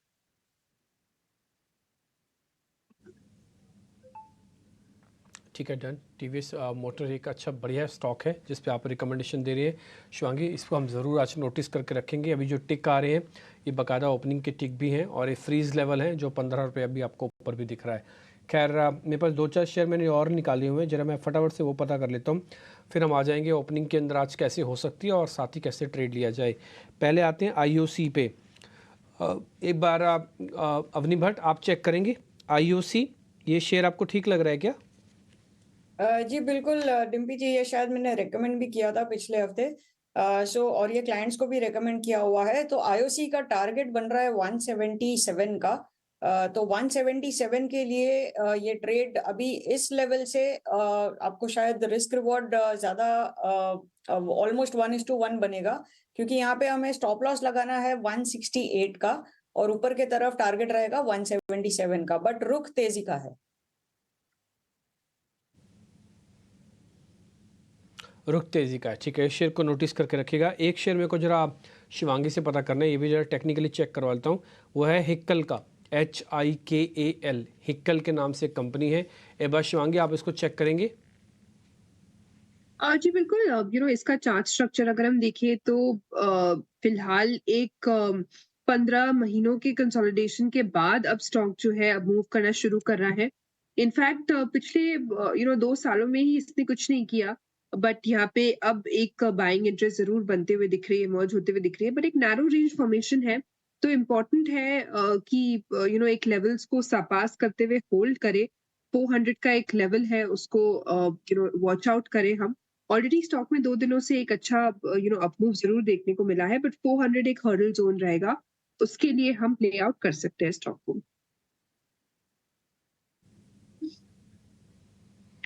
ठीक है, डन। गुरांग सर से भी एक क्वेश्चन है मेरा। गुरांग सर, पेटीएम आपको ठीक लग रहा है क्या इन लेवल्स पे? पेटीएम, मैं थोड़ा लॉन्ग टर्म व्यू रखना चाहता हूँ पेटीएम पे, सर आपका टेक चाहिए। बहुत सारी चीजें हुई है डिम्पी इस कंपनी को लेकर के, और अब थोड़ी बहुत स्थिरता और फिर भी खबरों के आधार पर ज्यादा हरकत में आता है ये। मैं उम्मीद करता हूं कि स्थिरता आ जाए जहां तक कामकाज को लेकर के स्पष्टीकरण है। पहले खरीदारी की राय थी, फिर बिकवाली की राय, और फिलहाल जो एक अभी नई रिपोर्ट निकाली है तो बने रहने की राय है अगर आपका निवेश है तो। और हमें लग रहा है कि जो भी अनिश्चितता का वातावरण है वो बहुत जल्द आपको सुलझता हुआ नजर आएगा और कामकाज आपको फिर से स्थिरता की ओर लौटता हुआ नजर आएगा। तो अगर आपका निवेश है तो बने रहे। ठीक है, एक शेयर में जरा टेक्निकली और पता करूंगा, ये अवनी भट्ट से ही होगा। अवनी जरा एवरेस्ट कांटो सिलेंडर EKC के नाम से कंपनी है, आप इसको जरा देखेंगे। आज प्लस करना चाहता हूं मैं इसको, EKC को। मैंने लास्ट ट्रेडिंग सेशन में भी बताया था इसके बारे में। जी डिम्पी जी, बिल्कुल आप कर सकते हैं, लेकिन एक थोड़ा सा रिट्रेसमेंट के लिए वेट कीजिएगा। ये नीचे करीबन 142 से 144 के रेंज में आए तो वहां पे खरीदारी कर सकते हैं, ज्यादा नीचे नहीं है। ऊपर के तरफ इसका टारगेट बनता है 160 का।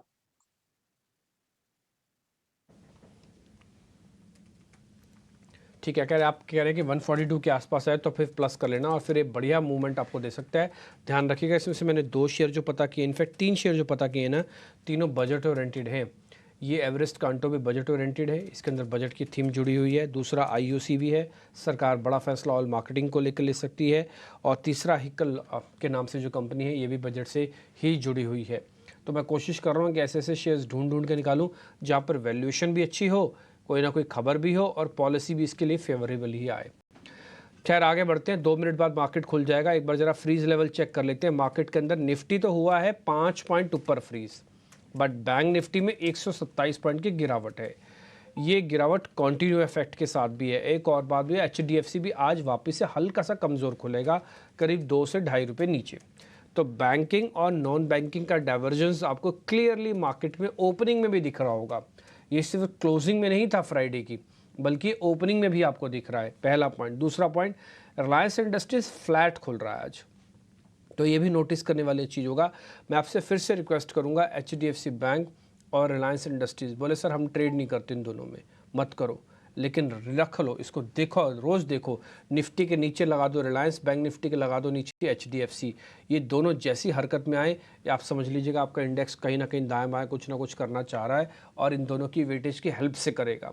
ये मैंने आपको फ्राइडे को भी नोटिस कराया डाइवर्जेंस, ये आपको मैं अर्ली मॉर्निंग भी नोटिस करवा रहा हूँ कि इन दोनों की वेटेज को आप इग्नोर नहीं कर सकते अब आप, क्योंकि बड़े इंडाइसिस के अंदर बड़ी वेटेज बड़ा उलटफेर करने के लिए बहुत होती है। आ जाते हैं टॉप गेनर्स पे। आज मार्केट के जो गेनर्स बनने जा रहे हैं शुरुआत में, पहले मैं फटाफट से वो आपको बता देता हूँ। पहले निफ्टी 50 से शुरू करते हैं। तो टाटा मोटर्स तो खैर आपको पता ही है 1% ऊपर खोल रहा है। अपोलो हॉस्पिटल्स और हिंडाल्को ONGC ये करीब करीब आधे % ऊपर हैं। ये 3 शेयर हैं, अपोलो हॉस्पिटल, हिंडाल्को और ONGC। ठीक, अब उसके बाद आ जाते हैं जरा हम टाइटन पे। आज वीक खुल रहा है, इसके अपडेट खराब आए थे, गुरांग सर ने भी अपना टेक दिया टाइटन को लेकर। BPCL, इंडसन बैंक और ICICI बैंक, आप देख रहे हो कि 2 बड़े बैंक ICICI और इंडसन का भी शुरुआत में करीब करीब आधा % नीचे खुल रहे हैं। HDFC तो फ्लैट था ही था, ये दोनों भी थोड़े थोड़े नीचे हैं, इसलिए भी मेरा पूरा कन्विक्शन अभी नहीं आ रहा है बैंक निफ्टी पे। आ जाता हूँ मैं जरा मिड कैप कैटेगरी के शेयर्स के जो बढ़िया गैप के साथ खोलेंगे, वो है मेट्रो ब्रांड्स। आपको पता है शूज़ वाली कंपनीज के बारे में कई बार हम आपको नोटिस करवा चुके हैं, मेरे को लग रहा है इसके पीयर्स भी चलेंगे आज। स्वान, AWL, ये कुछ एक और शेयर्स भी आज जो आज चलते हुए दिखेंगे। बैंक ऑफ बड़ौदा, टाइटन ये कमज़ोर खुलेंगे, मार्केट की रिंग हुई है। और उसके बाद 1444 शेयर एडवांसेस के साथ खुले, करीब फ्लैट निफ्टी ओपनिंग हुई है। बैंक निफ्टी के जो आप गिरावट है इस समय शुरुआत में अपनी स्क्रीन पर देख पा रहे हैं, 100 पॉइंट के आसपास की हो चुकी है।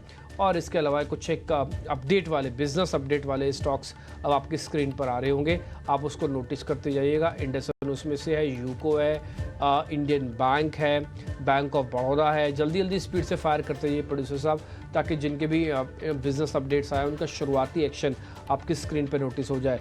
ये 24,300 के आसपास है, 20 पॉइंट की हल्की सी गिरावट निफ्टी के अंदर आपको देखने को मिली है। मैं फिर से बता देता हूँ, 24,000 मेरे लिए फेवरेबल पॉइंट होगा, जहाँ पे हो सकता है मैं एंट्री करूँ या मैं एंटर करने के बारे में सोच सकते हैं। लेकिन ये 24,250-300 वाली रेंज नो ट्रेड रेंज है एक्चुअली में, या तो डिप लेके आओ या तो फिर लेवल्स को पार करके दिखाओ, दोनों में से कुछ तो करो। ये बीच में ट्रेड करना थोड़ा खतरनाक हो सकता है। सिग्नेचर ग्लोबल का बिजनेस अपडेट बढ़िया आया था, तो ये 3% गैप के साथ खुला है। आपने सारे के सारे शेयर्स वो देख लिए स्क्रीन पर जहाँ पे बिजनेस अपडेट्स आए थे। आप प्रोड्यूसर साहब 5 बड़े शेयर को नोटिस करवाओ, फिर से रिलायंस इंडस्ट्रीज़ को दिखाओ, HDFC बैंक को दिखाओ, इन्फोसिस को दिखाओ, TCS को दिखाओ और एक कंजम्पशन वाला शेयर कोई भी दिखा दो। HUL दिखा देना, LNT को छोड़ दो, पीछे रहने दो।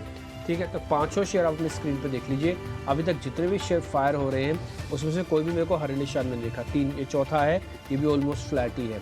ठीक है, एक बार HUL और दिखा दो, हिंदुस्तानी यूनिलिवर, ये 1% कंजम्पशन का प्ले आपको पता है, थोड़ा डिफेंसिव कम एग्रेसिव है। फिर मॉनसून का अपडेट भी अच्छा चल रहा है। अभी तक तो मेरे पास जो जानकारी मैंने मॉनसून रीड किया तो उस हिसाब से मेरे को कहीं भी ऐसा कुछ खराबी नहीं दिख रही है। 25 पॉइंट की गिरावट के साथ इस समय ट्रेड होता हुआ दिख रहा है। रिलायंस इंडस्ट्रीज ऑलमोस्ट इस समय 2-2.5 रुपये नीचे, HDFC भी नीचे है। इंडिया विक्स में 3% की बढ़त आई है। मैं उसको ज़्यादा नोटिस नहीं कर रहा क्योंकि जब तक 15 नहीं आएगा तब तक इंडिया विक्स मेरे लिए कुछ भी नहीं है। मिड कैप और स्मॉल कैप के इंडेक्स भी एक बार ज़रा दिखाइए क्योंकि नीचे ब्रेकिंग फायर हुई है और उसमें स्मॉल कैप का इंडेक्स 19,000 के पार निकल गया। तो इंडाइसिस एक रेंज में रह के अंदर खाने जो खरीदारी होगी वो आपको स्क्रीन पर दिखेगी। बैंक निफ्टी के अंदर अब गिरावट करीब 250 पॉइंट की हो चुकी है। ध्यान रखा जाए, ये 52,400 के आसपास स्पॉट आ चुका है। 52,000 के आसपास आएगा तो आपका कंफर्ट बहुत अच्छे से आ जाएगा। आप चाहे तो बैंक निफ्टी को ज़रूर चेक करके लीजिएगा। जल्दी से मैं बता देता हूँ कुछ और शेयर्स, उसके बाद फिर अब हम हीट मैप भी लेके आ जाएंगे स्क्रीन पर। मैं टॉप 100 काउंटर्स बताता हूँ जिसके निफ्टी के अलावा वाले काउंटर्स भी होते हैं, जैसे IRFC, मैरिको। ठीक है, ये कंजम्पशन, डाबर एक कंजम्पशन का प्ले है, तो मैरिको, डाबर, HUL। तो आज हो सकता है इसके इर्द गिर्द बाजार थोड़ा घूमे। ब्रिटानिया भी आज आपको थोड़ा स्टार्टिंग में ठीक ही दिखेगा। जो शेयर कमज़ोर आए हैं उसमें टाइटन का अपडेट ने उसको डैमेज कराया 3%, बैंक ऑफ बड़ौदा ने डैमेज हुआ 2-2.5% अपडेट की वजह से। श्रीराम फाइनेंस भी करीब 1% नीचे आ चुका है। जिन्होंने साल का हाई टेस्ट किया है वो शेयर बता देता हूँ, डॉक्टर रेड्डीज़ है और BEL है। ये दोनों शेयर भी नोटिस ज़रूर होंगे क्योंकि ये ट्रेडर्स के फैंसी काउंटर हैं, आजकल चल रहे हैं अच्छे, इस साल के हाई पे है। हीट मैप लेके आइए और उसके बाद फिर हम आगे बढ़ जाएंगे। आपको मिड कैप का एक्शन और साथ ही ओपनिंग के ट्रेड दोनों आपको स्क्रीन पे दिखेंगे। अभी हीट मैप आपकी स्क्रीन पर आएगा। अच्छा, ये एडवांस डिक्लाइन रेशियो पे आप देख लीजिएगा, 1600 वर्सेस 500 है। शुरुआती एक्शन जो है ना वो थोड़ा म्यूटेड है और मेरे को लग रहा है कि हफ्ता ऐसे ही रहने जा रहा है। इसमें कोई बड़ा दमखम नहीं आएगा जब तक कोई बड़ी अर्निंग्स मार्केट को हिलाती नहीं है या तो कुछ झंझोड़ती नहीं है। तो ये हीट मैप अपनी स्क्रीन पर देख पा रहे हैं। जैसे मैंने आपको डॉक्टर रेड्डीज नोटिस कराया था, एक साल का हाई भी है। ये हीट मैप भी आपको दिखेगा। टाटा मोटर्स, ONGC, HUL, कुछ कंजम्पशन के शेयर, साथ ही थोड़े डिफेंसिव कम एग्रेसिव शेयर आपको स्क्रीन पर दिखेंगे। जहाँ पे बहुत तेज़ी से मूवमेंट आ रहा था जैसे कि ICICI वगैरह, HDFC वगैरह, वो थोड़ा शांत है। आज आपको हीट मैप पे नोटिस हो रहे होंगे। लेकिन आज मेरे को लगता है कि आज कंजम्पशन के शेयर्स पे, पर्टिकुलरली FMCG शेयर्स पे मार्केट का थोड़ा दम ज़्यादा दिखेगा। आपको वहाँ पे ज़्यादा शेयर्स दिख सकते हैं। अब आगे बढ़ते, छोटे मझोले शेयर्स और साथ ही ओपनिंग के सौदे आपकी स्क्रीन पर आएंगे। ठीक है, तो बाजार की थोड़ी सी शांत शुरुआत है। निफ्टी बैंक थोड़ा सा कमज़ोर है, लेकिन अगर हम मिड कैप स्मॉल कैप को देखेंगे तो दोनों के दोनों इंडेक्स रिकॉर्ड ऊंचाई पर कारोबार कर रहे हैं। निफ्टी का जो स्मॉल कैप इंडेक्स है 19,000 के ऊपर जाकर पहली बार ये पहुंचा है। और जैसे कि डिब्बी बता रहे थे कि कंजम्पशन वाले शेयर फोकस में है। जी हाँ, आप देखिए डाबर को देखिए, मैरिको के देखिए, FNO के भी पार्ट हैं शेयर ये, और अच्छी तेजी पर शुरुआत हुई है क्योंकि बिजनेस अपडेट भी ठीक आए हैं और कहीं ना कहीं मानसून की चाल ठीक चल रही है। रूरल कंजम्पशन वाले शेयर फोकस में है, बजट भी करीब आ रहा है, इसके चलते भी इनको सपोर्ट मिलता हुआ दिख रहा है। ये दोनों के दोनों शेयर चल रहे हैं। इसके अलावा अगर हम पावर की बात कर लें, REC में थोड़ी थीजी आपको देखने को मिलेगी। डिफेंस की बात कर लें तो HAL करीब 1% ऊपर है। इसके अलावा पावर में HBL पावर एक शेयर देखिए करीब 6-6.5% ऊपर इसकी शुरुआत हुई है। RVNL लगातार मजबूत है और 500 रुपये के ऊपर जो ही निकला है, कह सकते हैं कि आग लगी है RVNL के शेयर में। अब ये करीब 8% ऊपर कारोबार कर रहा है, 550 रुपये के आसपास का भाव हो गया है इस शेयर का। मेट्रो ब्रांड्स यहाँ पर बढ़िया तेजी है। शिपिंग वाले कुछ जो शेयर हैं, GE शिपिंग आप देखिए 5-5.5% के आसपास की तेजी पर शुरुआत हुई है। कैंटेबल रिटेल वैसे आमतौर पर बहुत फोकस में रहता नहीं है, लेकिन आज बड़ी तेजी इसमें है 5% के आसपास की, तो रिटेल वाले शेयर भी फोकस में आ रहे हैं। डेटा सेंटर के कारोबार से बेसिकली जुड़ी है अनंतराज इंडस्ट्रीज, रियल एस्टेट का भी प्ले है, करीब 5% ऊपर ये शेयर है। रेमंड, जिसमें कि हमने डिमर्जर की खबरें आपको बताई थी, रेमंड रियल्टी की, वहाँ पर हम देख रहे हैं कि करीब 5% के आसपास की तेज़ी पर शुरुआत हुई है। धागा वाले शेयर जो हैं, क्योंकि टेक्सटाइल को लेकर कुछ खबरें आ सकती हैं, RSWM ये शेयर चल रहा है। तो तमाम ऐसे शेयर्स हैं जहां पर आपको ना थोड़ी पढ़नी पड़ेंगी कि बजट वाली थीम में क्या क्या चीजें आ सकती हैं। वो कैटेगराइज हम करके कोशिश करेंगे कि आपके सामने रख दें, कम से कम नाम ही आपको बता दें, ताकि आपको फोकस करने में ईजी हो जाए कि कहां पर आपको कम से कम बजट तक फोकस करके चलना है। लेकिन निश्चित तौर पर ये कुछ स्पेसेस हैं जहां पर आज आप मजबूती के साथ कारोबार होते हुए दिखेंगे। 24,300 इसके पास है इंडेक्स, निफ्टी बैंक में है लोअर लेवल से हल्की सी रिकवरी, लेकिन 200 अंकों की कमजोरी अभी भी है। टाइटन है टॉप लूजर और 3.4% के आसपास से गिरावट इसमें है। चलते हैं सृष्टि के पास और सृष्टि ले चलेंगे आपको मेहमानों के पास और जानेंगे ओपनिंग के सौदे।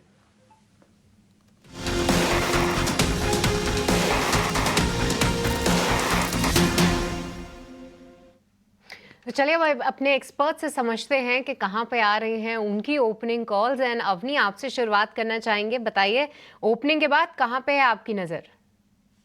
जी, ये IRCTC पे नजर रहेगी, क्योंकि ये हमने एज अ BTSC ट्रेड भी रेकमेंड किया था फ्राइडे के क्लोजिंग शो में, और आज ओपनिंग शो में भी ये एज एन ओपनिंग ट्रेड हम ले सकते हैं। IRCTC ऊपर के तरफ इसका इंट्राडे टारगेट रहेगा 1060 का, और हमें स्टॉप लॉस लगाना है नीचे। इंट्राडे के लिए हमें स्टॉप लॉस लगाना है 1015 का। ठीक है। इन IRCTC यहाँ पे अवनी को पसंद आ रहा है, यहाँ पे आप ध्यान रखिए। और प्रशांत की भी आज मॉर्निंग में यहाँ पे कॉल थी। फिलहाल स्टॉक जो है तेज़ दौड़ लगाने की तैयारी कर रहा है, पर प्रशांत के टारगेट्स अवनी से थोड़े से ऊपर हैं। 1075 के उनके टारगेट्स हैं और 1004 रुपीज़ का उन्होंने स्टॉप लॉस बताया था। तो दोनों ही एक्सपर्ट्स को IRCTC पसंद आ रहा है। और अगर ब्रॉडर मार्केट से देखें तो आप देख सकते हैं RVNL और अन्य रेलवे काउंटर्स भी ज़बरदस्त तेज़ी दिखा रहे हैं आज के सत्र में। पर शिवांगी, अब आपसे समझना चाहेंगे, बताइए आपके ओपनिंग कॉल्स कहाँ पे हैं? नजर है डिफेंस स्पेस में काफी एक अच्छा यहाँ पे बाइंग देखने को मिल रहा है। HAL मेरा पसंदीदा काउंटर है। यहाँ पे वीकली बेसिस में इसने एक ट्रायंगल ब्रेकआउट दिया है और वॉल्यूम्स बहुत ही अच्छी तरह से नजर आ रहे हैं। कोई भी छोटे डिक्लाइंस में खरीदारी हम देख रहे हैं इसमें। और इंटरेस्टिंगली हमने प्रीवियस सेशन में भी लॉन्ग्स काफी अच्छी तरह से बिल्डअप होते हुए दिखे थे, इनफैक्ट पिछले 3 दिनों से ही। तो यहाँ पे खरीदारी की सलाह रहेगी। 5850 के टारगेट्स के लिए इसमें खरीदारी करें, 5525 के एक स्टॉप के साथ। HAL ये काउंटर भी रुकने का नाम नहीं ले रहा है। सभी डिफेंस काउंटर्स में अच्छी मजबूती है, तो इस काउंटर पे भी आप नज़र रखिए। तो ये कॉल्स हमारे एक्सपर्ट्स की तरफ से आती हुई फिलहाल HAL पसंद आ रहा है शिवांगी को, और साथ ही साथ IRCTC पे कॉल आ रही है अवनी की। पर इस बीच अगर हम एक बार इंडेक्स पे नज़र डालें तो निफ्टी बैंक अच्छी रिकवरी दिखाई है निचले स्तरों से। 250 से 300 अंकों की यहाँ पे कमजोरी थी, अब रिकवर होते होते लगभग सपाट हो गया है। और निफ्टी 50 फिलहाल यहाँ पे ज़्यादा एक्साइटमेंट नहीं है, क्योंकि यहाँ पे मात्र 8 पॉइंट्स की ही तेज़ी है। एक बार बैंकिंग काउंटर्स में देखते हैं कि कहाँ पे जो है निचले स्तरों से अच्छी रिकवरी आई है। तो बंधन बैंक थोड़ा सा रिकवर हुआ है, RBL भी रिकवर हुआ है, पर जोश भरने का काम फिलहाल अगर हम देखें तो फेडरल बैंक, HDFC बैंक और इंडसइंड बैंक दे रहे हैं। इंडसइंड बैंक के जो अपडेट्स थे वो थोड़े खराब ज़रूर थे, पर कहीं ना कहीं स्टॉक अपने आप को होल्ड करने में कायम है। अब देखते हैं कि कितनी ये रिकवरी सस्टेन होती है या नहीं। पर कुछ एक काउंटर्स जहां पे IT स्पेस में से भी कुछ एक काउंटर्स फिर से उभरते हुए नज़र आ रहे हैं, जिसमें टेक-एम और साथ ही विप्रो जैसे नाम फिलहाल शामिल हैं। एक बार अवनी आपसे समझना चाहेंगे, कोई IT स्पेस में से कोई स्टॉक जो कि स्टैंड आउट कर रहा है फिलहाल? ओके, शायद अवनी के साथ कनेक्शन इशू है। शिवांगी, क्या आप IT काउंटर्स में से किसी को ध्यान दे रही हैं फिलहाल? कोई स्टॉक जो कि आपके रेडार पे आ रहा हो? जी बिल्कुल, सारी IT काउंटर्स की अगर हम बात करें तो यहाँ पे एक अच्छा रिकवरी देखने को मिल रहा है। रिवाइवल मोड में अब स्टॉक्स जो है वो आ रहे हैं। मेरी नज़र कुछ मिड कैप IT नेम्स में है, पर आज जो है विप्रो पे नज़र जा रही है। स्टॉक ने अपने हायर जोन्स पे कंसोलिडेट किया है और जिस तरह पिछले 3-4 हफ्तों से इसमें एक अच्छे कंटिन्यूअस लॉन्ग्स बिल्टअप होते हुए दिखे हैं। पुट राइटर्स यहाँ पे जो है स्ट्रांग होते हुए दिख रहे हैं और अनवाइंडिंग भी देखा है कॉल राइटर्स के। तो यहाँ पे 560 के लिए नेक्स्ट जो है अपसाइड मूव हम उसको नजर लग सकते हैं और 530 के एक स्टॉप के साथ।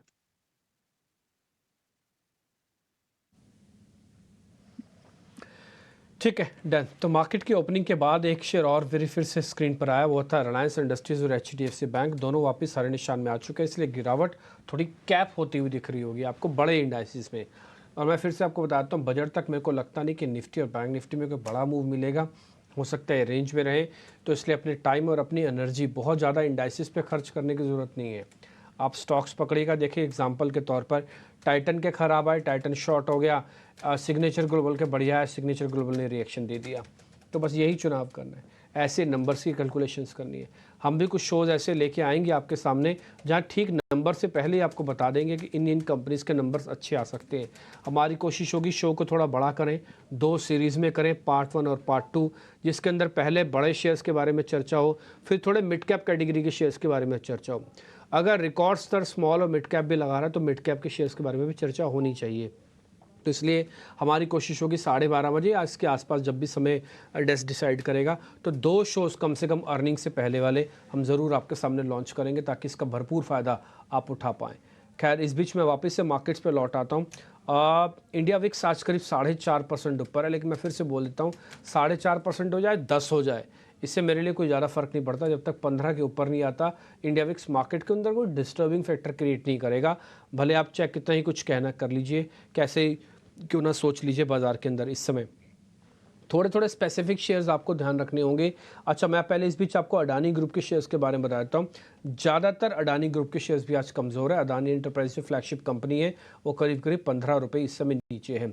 मैं बजट से पहले आपको अडानी और अंबानी ग्रुप के टिपिकली जो ग्रुप बेस्ड कंपनीज़ हैं उनके शेयर्स भी दिखाता रहता हूँ, ताकि आपको थोड़ा नोटिस लगता रहे कि अगर ग्रुप वाइज भी होगा तो कहाँ पर और कैसी पोजिशंस बनेंगी। अब आ जाते हैं ज़रा ऐसे शेयर्स पे जिनकी आज अच्छी बढ़त देखने को मिल रही है। मैं पहले थोड़े मिड कैप कैटेगरी के कैश के शेयर पकड़ता हूँ। मेट्रो ब्रांड्स 11% ऊपर आ गया। एक बार ज़रा दिखाएंगे शिवांगी, 11% है मेट्रो ब्रांड्स का शेयर। ये शूज़ की कंपनी है, एक्चुअली में बनाते नहीं है ये शूज़। मैंने इनकी कंपनी के मैनेजमेंट से बातचीत की, ये तो कह रहे हैं हम तो बनाते नहीं, हमारा ज़्यादा शूज़ का मैन्युफैक्चरिंग नहीं है। टिपिकली हम तो बने बनाए शूज़ लेते हैं और उसको बाद में बेच देते हैं। ऐसा कुछ मेरे को बता रहे थे मेट्रो ब्रांड्स के। दिल्ली की कंपनी है, लाजपत नगर में इनका बहुत बड़ा ऑफिस भी है। आप मेरे को बताइए मेट्रो ब्रांड्स के अंदर क्या करना है। और इसका एक और पीयर भी देता हूँ आपको मैं, कैंपस एक्टिव वेयर के नाम से। चल नहीं रहा वो 300 पार ही नहीं कर रहा, पता नहीं क्या प्रॉब्लम हो गई है। जी बिल्कुल, डिम्पी जी, हमने देखा है कि जो मेट्रो ब्रांड है वो पिछले लगभग 11 सेशंस के कंसोलिडेशन के बाद निकल रहा है। सो एक परफेक्ट रिस्क रिवॉर्ड यहाँ पे नजर आ रहा है।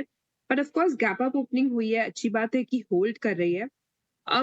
हम जो देख रहे हैं पिछले 2 महीनों से कंसिस्टेंटली यही ट्रेंड रहा है कि जो रिटेल फैशन ब्रांड के स्टॉक्स है, चाहे वो आप ट्रेंड देख लो, चाहे वो आप दी स्टॉक्स देख लो, तो ये जो है धीरे धीरे अपना बेस हायर जोन्स की तरफ शिफ्ट करते हुए नजर आ रहे हैं।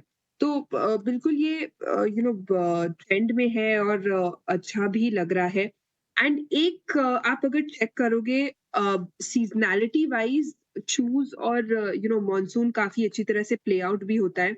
आप बाटा इंडिया के साथ भी आप इसको चेक कर सकते हो। तो बिल्कुल ये स्टॉक हम देख सकते हैं ऐसे टाइम पे। एंड जो इसका नेक्स्ट टारगेट्स जो बनते हुए दिख रहा है मेट्रो ब्रांड का, टेक्निकली अगर हम बात करें तो 1400 इमीडिएटली है और फिर 1440 थोड़े पोजिशनल लेवल जो है वो बनते हुए दिख रहे हैं।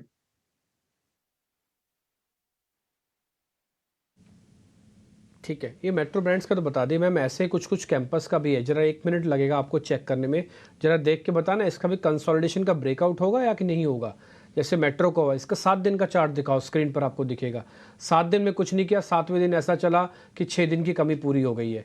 ऐसे जरा कैंपस एक्टिवेयर का भी जरा बता दो आप, ये भी कंसोलिडेट कर रहा है। जी बिल्कुल, कैंपस का एक ही प्रॉब्लम है कि ये 300 के ऊपर सस्टेन नहीं कर पा रहा है। हमने लगभग पिछले 6 महीनों से देखा है कि ये 300 के लेवल्स को क्रॉस करने की पूरी तैयारी कर रहा है, पर वहां पे जो है सप्लाई प्रेशर है थोड़े बहुत, या हम देख रहे हैं कि फॉलो अप एक्शन नहीं है, उसके कारण जो है वो होल्ड नहीं कर पा रहा है। तो यहाँ पे 300 के ऊपर अगर ये होल्ड करता है तब वहां पे कंफर्टेबल बाय बनते हुए दिखेगा स्टॉक में।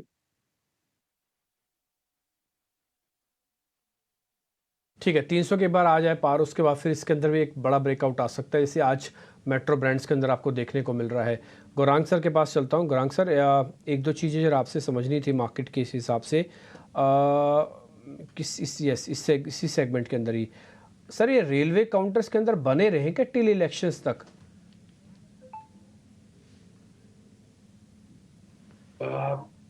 दिव्य, देखिए मेरे ख्याल से जो परिवर्तन हो रहा है भारतीय रेल को लेकर के, वो आने वाले 3-6 महीने के लिए नहीं हो रहा है, वो यहाँ से आने वाले 3 से 5 साल के लिए हो रहा है। और रक्षा क्षेत्र में जिस तरीके से हमने परिवर्तन देखा था, उसी तरीके का परिवर्तन हमने रेलवे क्षेत्र से जुड़ी हुई कंपनियों में आते दिख रहा है, और उसके साथ साथ ऊर्जा उत्पादन करने वाली कंपनियां, विद्युतीकरण उपकरण बनाने वाली कंपनियों में आता हुआ दिख रहा है। तो जो सक्षम और मजबूत कंपनियों में अगर आपका निवेश है, इन सब क्षेत्र से जुड़ी हुई जो भी कंपनियां हैं, चाहे वो सरकारी कंपनी हो या फिर निजी क्षेत्र की कंपनी, आपको मेरे ख्याल से दल्दबाजी नहीं करनी चाहिए किसी भी तरह का ये मन बना करके कि अब ये चल चुके हैं, अब इससे ज्यादा क्या चलेगा। ये मैं इसलिए बता रहा हूं क्योंकि ये ऑर्डर बुक निरंतर आपको बढ़ती हुई दिखाई देगी, और ऑर्डर बुक एग्जीक्यूट करते करते इनके नतीजे काफी शानदार आ सकते हैं।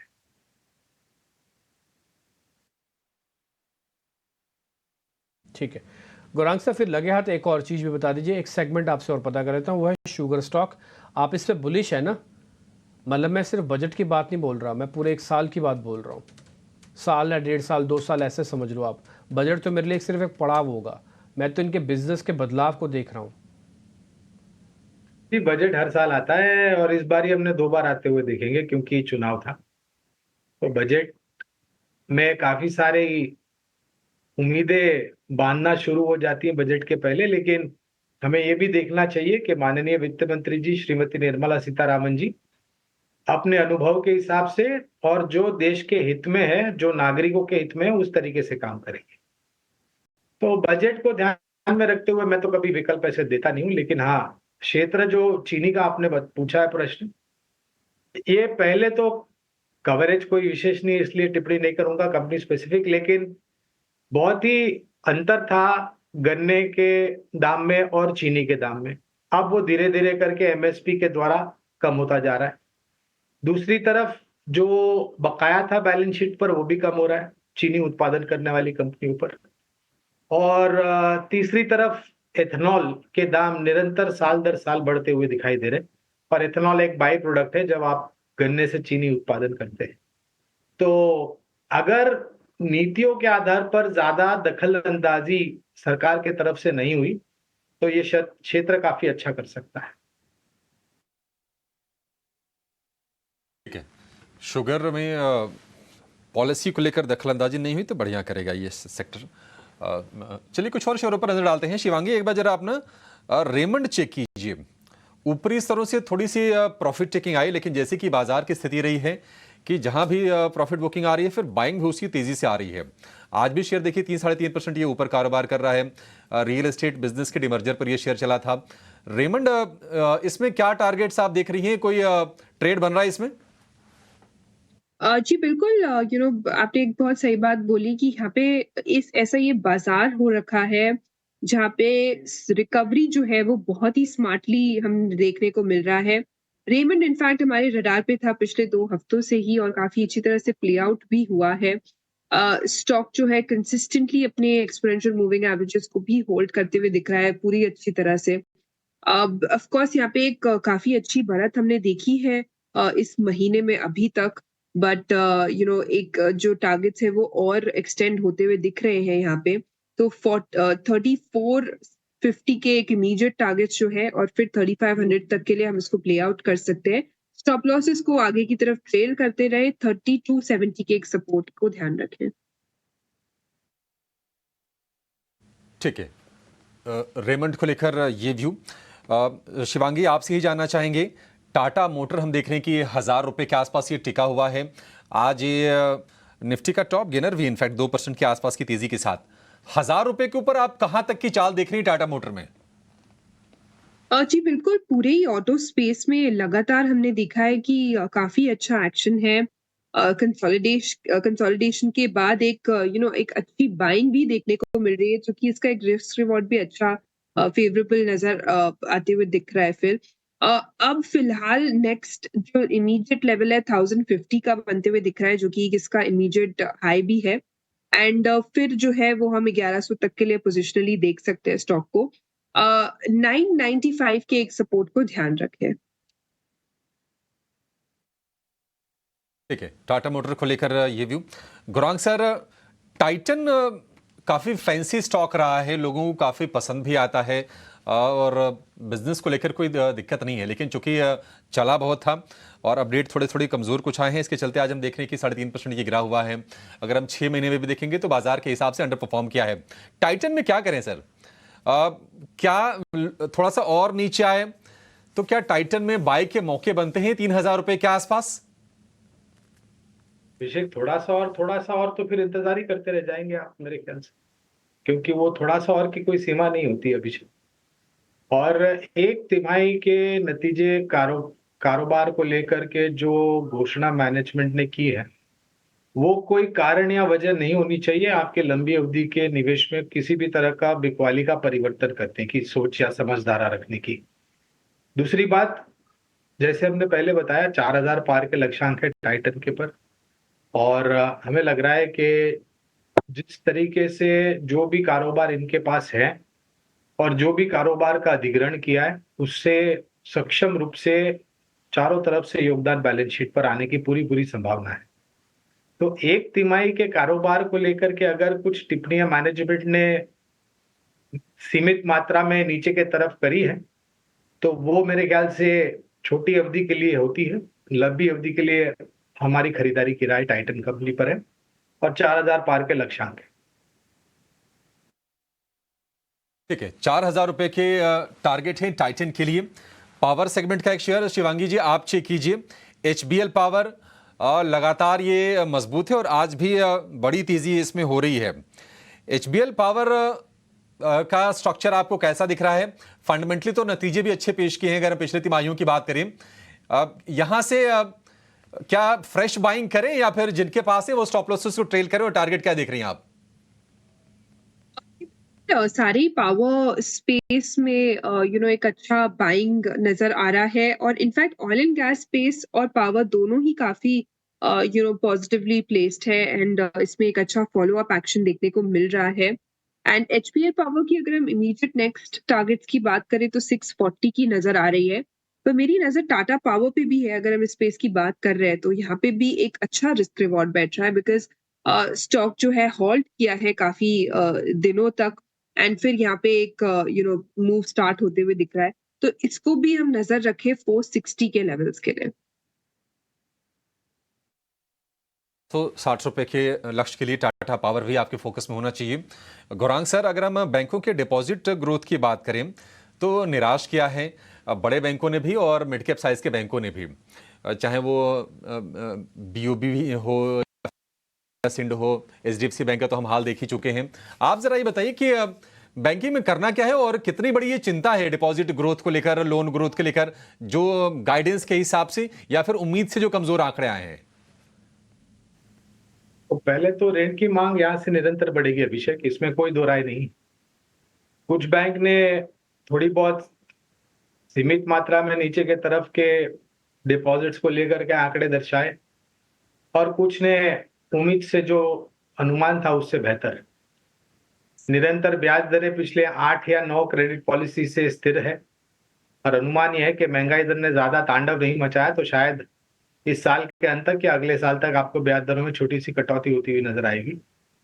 और जिस तरीके से कासा रेशियो में और खास करके जिस तरीके से नतीजों में हमने ग्रॉस और नेट एनपी में सुधार देखा है, प्रोविजनिंग फिर से बैलेंस शीट पर लौट करके आ रही, जो कि एक सक्षम चीज है। और हमने ये भी बताया है हमारे चैनल 18 हाउस स्वदेश पर कि अगर आपका एक पोर्टफोलियो होता है शेयर बाजार में, तो उस पोर्टफोलियो का एक महत्वपूर्ण अंग जो है वो वित्तीय क्षेत्र यानी कि बैंकिंग और मजबूत NBFCs होना अनिवार्य है। और हमें तो लग रहा है कि अगर देश की अर्थव्यवस्था आगे बढ़ेगी तो वित्तीय क्षेत्र का योगदान बहुत ही महत्वपूर्ण होगा, और उसी तर्क के आधार पर हम ये राय दे रहे हैं कि एक बहुत ही अहम हिस्सा आपके पोर्टफोलियो का वित्तीय क्षेत्र होना चाहिए। ठीक है, तो बैंकिंग को लेकर ये रहा है। हालांकि आज निफ्टी बैंक इंडेक्स थोड़ा सा वॉलेटाइल ज़रूर है, पर कहीं ना कहीं अपने आप को होल्ड करने की कोशिश कर रहा है। पर जी हाँ, रेलवे काउंटर्स में लगातार जोश है और अवनी और प्रशांत की कॉल IRCTC पे भी आई थी। यहाँ पे आप ध्यान रखिए, क्योंकि उनकी कॉल के बाद ये दोनों ये जो काउंटर है वो अच्छी तरीके से चलता हुआ दिखा है। अब 0.25% की तेज़ी आती हुई दिख चुकी है IRCTC में, और ये दोनों ही एक्सपर्ट्स की जो राय थी वो सही साबित भी हो रही है। पर एक बार शिवांगी, एक काउंटर, दो काउंटर्स खास तौर से जहां पे देखिए जो इलेक्शन वर्डिक्ट वाले दिन एक भारी गिरावट देखने को मिली थी, 20-20, 25-25% टूटे थे PFC REC के शेयर्स।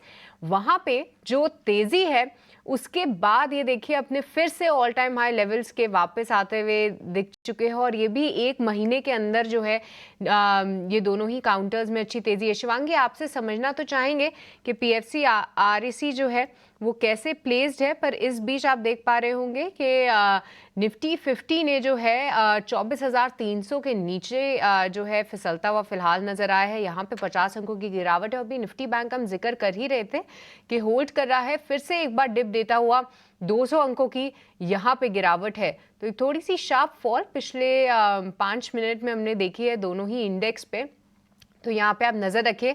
पर शिवांगी, एक बार PFC और REC ये दोनों ही काउंटर्स जितने स्ट्रॉन्ग दिख रहे हैं, पर क्या किया जाए? अगर किसी ने निचले स्तरों पे बाय किया है तो क्या ये तेजी थोड़ा सा रेजिस्टेंस मानी जाएगी PFC REC के लिए, या फिर फिलहाल बने रहे इन दोनों ही काउंटर्स में, ब्रेकआउट के लिए तैयार हैं ये? जी बिल्कुल, PFC REC इसमें एक काफी हाई बीटा काउंटर्स है, दोनों ही काफी अच्छा कोरिलेशन भी है, एंड पूरे इस स्पेस में ही काफी अच्छा बाइंग इंटरेस्ट नजर आ रहा है। इनफैक्ट हमने अभी डिस्कस किया कि पावर एंड पावर रिलेटेड, तो ये power financing stocks of course उससे अफेक्ट होंगे। एंड स्टॉक जो है जब हमने देखा है कि गिरावट हुई थी, तो उसके बाद जो रिकवरी हुई है वो काफी स्विफ्टली हुई है। तो लोगों का जो सेंटिमेंट है इस स्टॉक में वो वापस काफी तुरंत ही रिवाइवल होते हुए दिखा है। सो डेफिनेटली 620 के टारगेट्स के लिए नेक्स्ट हम इसको देख सकते हैं। फिलहाल स्टॉक जो है अपने एक प्रीवियस हर्डल जोन जो कि अराउंड 605 का है, उसको क्रॉस करने की पूरी तैयारी कर रहा है। वॉल्यूम्स यहाँ पे अच्छे हैं, तो बिल्कुल इस टारगेट के लिए यहाँ पे इसको देख सकते हैं हम। पर ये राय पर शिवांगी, इस बीच एक और काउंटर पे राय दीजिए, वो है चंबल फर्टिलाइजर्स, क्योंकि देखिए जो ऐसी थीम्स है जहाँ पे सरकार का फोकस है, साथ ही कुछ थीम्स अच्छी तरीके से प्रदर्शन कर रही हैं जैसे रेलवे और डिफेंस, पर ऐसे इवेंट बेस्ड हम देखते हैं कि कुछ एक फर्टिलाइजर काउंटर्स और ये सेक्टर भी फोकस में रहता है। शिवांगी, चंबल फर्टिलाइजर्स कैसा लग रहा है? हालांकि ऊपरी स्तरों से करेक्ट जरूर हुआ था, 580 के आसपास से होकर यह भी 520 पे आके खड़ा हुआ है, पर कहीं ना कहीं पिछले 6-7 ट्रेडिंग सत्र से मैं देख पा रही हूँ एक अटेम्प्ट कर रहा है इस लेवल को क्रॉस करने के लिए, पर फिलहाल कायम नहीं हुआ है। क्या यहाँ पे कोई ट्रेड लेना चाहिए, या फिर अभी एक ब्रेकआउट का वेट करें और उसके बाद ही ट्रेड लें? जी, फर्टिलाइजर और केमिकल स्पेस में अगर हम बात करें तो ये पिछले हफ्ते के सेक्टर्स थे जो मूव कर रहे थे, एंड इसमें हमने देखा है कि अच्छी एक मूव भी आई है, पर अब जो है हायर जोन्स पे कंसोलिडेट करते हुए दिख रहा है। अब किसी ने इन्वेस्टमेंट के तौर पे लिया हुआ है तो बिल्कुल बने रह सकते हैं, पर ट्रेडिंग के लिए हम थोड़े बहुत वेट कर सकते हैं क्योंकि मोमेंटम थोड़ा मिसिंग है। तो फिलहाल जो है होल्ड करने की राय आ रही है चंबल फर्टिलाइजर्स पे। 420 का जो इसका एक रेजिस्टेंस है, पिछले 7-8 दिनों से यहीं पे आके अटकले खा रहा है, फिलहाल अभी भी वहीं पे काउंटर बना हुआ है। पर चलिए अब आगे बढ़ेंगे, और अब वक्त तो चला है आपको ऑप्शन की रणनीति बताने का हमारे अगले सेगमेंट ऑप्शंस के चैंपियन में।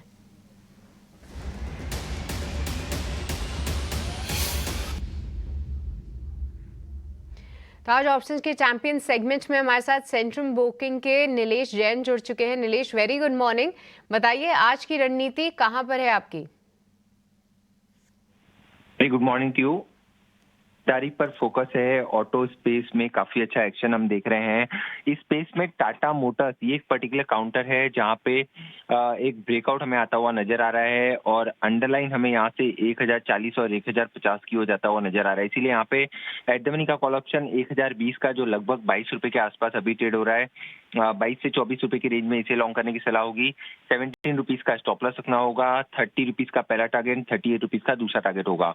अगर हम इन टर्म ऑफ रुपीज अगर रिस्क एंड रिवॉर्ड देखें तो 4000 रुपीज का रिस्क है एंड 8000 तक के रिवॉर्ड बनते हुए नजर आ सकते हैं। तो ओवरऑल ऑटो स्पेस में एक मोमेंटम है और इस मोमेंटम को प्ले करने के लिए टाटा मोटर्स को लॉन्ग करके चल सकते हैं। ये तो ऑटो स्पेस पे हमारे कई सारे एक्सपर्ट्स की नज़र है। अवनी के रेडार पे एमएनएम था और कुछ और स्टॉक कॉल्स भी आती हुई हमने देखी ऑटो स्पेस में से। पर टाटा मोटर्स जो कि आज निफ्टी का टॉप गेनर्स में भी शामिल है, यहाँ पे नीलेश की नज़र है। साथ ही ऑप्शंस के जरिए आप यहाँ पे ट्रेड ले सकते हैं। इससे जुड़ा रिस्क और रिवॉर्ड आपकी स्क्रीन पे है। पर आपको ये भी बता दें कि एफएनओ सेगमेंट बेहद रिस्की है। यहाँ पे 10 में से 9 लोगों को नुकसान ही होता है और ऑन एन एवरेज ये जो नुकसान है 50,000 रुपए का होता है। तो सोच कर ही आप इसमें ट्रेड लें और साथ ही साथ अपने स्टॉप लॉसेस का खास तौर से आप इस पे ध्यान रखें। तो टाटा मोटर्स पे आज की ऑप्शन की रणनीति, इस बीच बैंक निफ्टी जो है फिर से अपने डे लो के आसपास आता हुआ दिख रहा है। यहाँ पे 250 अंकों की कमजोरी है। एचडीएफसी बैंक से थोड़ा सा सपोर्ट जरूर था पर वो सपोर्ट फिलहाल तो पूरी तरीके से फिजल आउट होते हुए हमें दिख रहा है। पर इस बीच आप कुछ एक काउंटर्स देखिए जैसे कि मैरिको और डाबर, ये शुरू होने के बाद जो है अपनी मजबूती को और भी स्ट्रॉन्ग करते हुए दिख रहे हैं और मैरिको खास तौर से 4% से ज़्यादा की तेज़ी दिखा रहा है। एक बार शिवांगी आपसे इस पे चार्ट चेक लेना चाहेंगे। देखिए क्योंकि ऑपरेशनल अपडेट्स काफ़ी अच्छे आए थे ये दोनों ही काउंटर्स पे, पर अगर मैरिको और डाबर में से किसी एक का चुनाव अभी भी करना हो तो वो कौन सा स्टॉक रहेगा टेक्निकल फ्रंट पे? जी बिल्कुल, डाबर ज्यादा पॉजिटिवली प्लेस्ड है एंड एक पोलन फ्लैग पैटर्न फॉर्मेशन का ब्रेकआउट भी देखने को मिल रहा है वीकली बेसिस पे। सो डेफिनेटली 650 के टारगेट्स के लिए हम डाबर को देख सकते हैं out of the two stocks.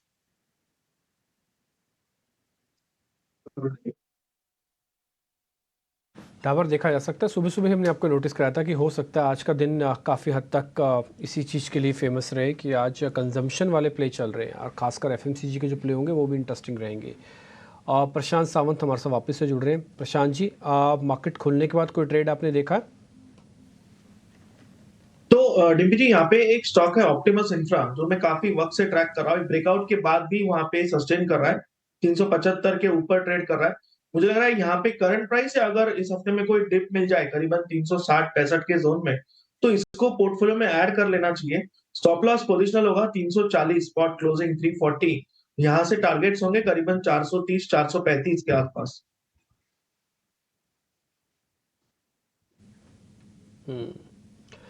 एक ना मेरे को कोई शुगर स्टॉक बताइए जो आपको बहुत अच्छा लग रहा हो, क्योंकि मेरे को ऐसा लगता है कि शुगर वाले स्टॉक्स के अंदर ना आज कल 2-3 दिन में एक बड़ा मूव आ सकता है। ये पैटर्न देख के लग रहा है, एक खबर देख के लग रहा है, सामने बजट से पहले की प्लेसमेंट देख के लग रहा है और थोड़ा सीजनल प्ले देख के भी लग रहा है। एक बार प्रशांत जी, आप कोई भी एक शुगर शेयर बता सकते हैं। वैसे मैंने अपनी स्क्रीन पे बजाज हिंदुस्तान डाला हुआ है, वो आप उसको इग्नोर कर सकते हो। आप कोई भी शेयर देख के बताओ, एक शुगर का स्टॉक मैं बजट तक रखूंगा, मेरे पैसे अच्छे बन जाए।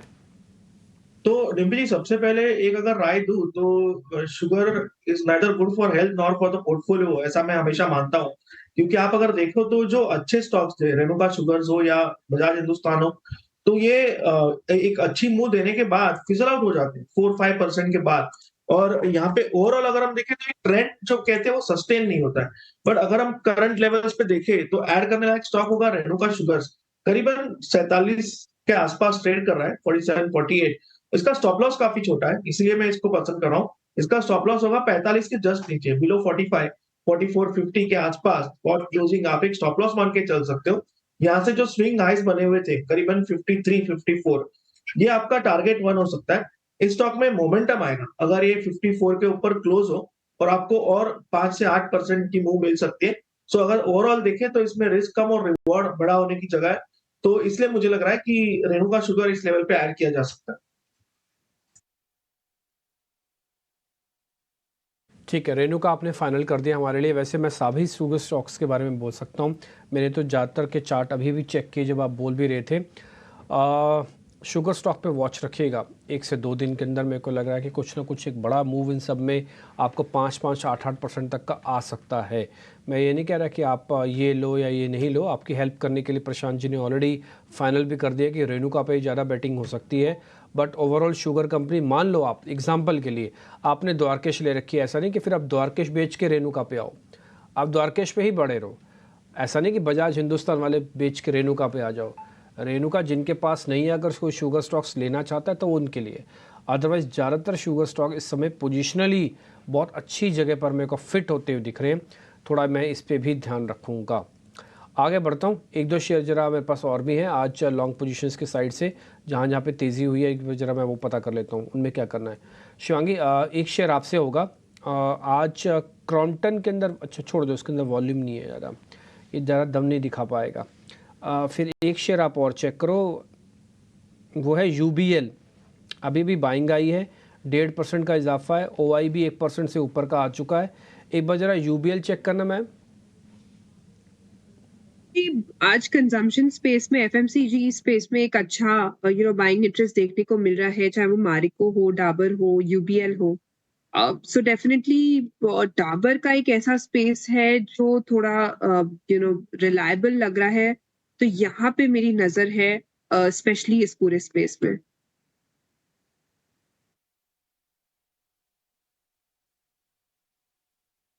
से बताओगे UBL के अंदर अगर आपने उसको भी चेक किया हो तो ठीक है। डाबर तो आपने पहले भी मेरे को थोड़ी देर पहले बताया ही था। जी बिल्कुल, UBL की अगर हम बात करें यहाँ पे, तो स्टॉक में ऑफ कोर्स वीकली बेसिस में कंसोलिडेशन हुआ है, थोड़ी बहुत शॉर्ट कवरिंग मूव जरूर है, पर नजर दूसरे स्टॉक्स में है।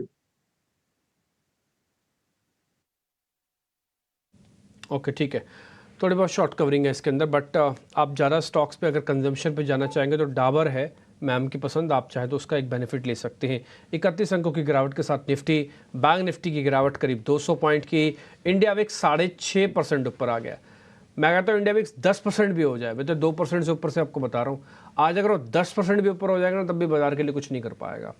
बाजार के लिए तभी कर पाएगा जब वो 15 के ऊपर आएगा लेवल्स में, वो भी लेवल्स से भी 13.5 चल रहा है। ये लेवल्स की इंपॉर्टेंस है, परसेंटेज की इंपॉर्टेंस नहीं है, ठीक है। आप देखोगे इंडिया विक्स बकायदा हाइक पे खड़ा है, कोई मेरे को तो ऐसा कुछ मीनिंग भी नहीं दिख रहा अभी तो फ़िलहाल, जो मैं इसके लिए मैं आपको बहुत बड़े एनालिसिस करके आपको मैं बता पाऊँ।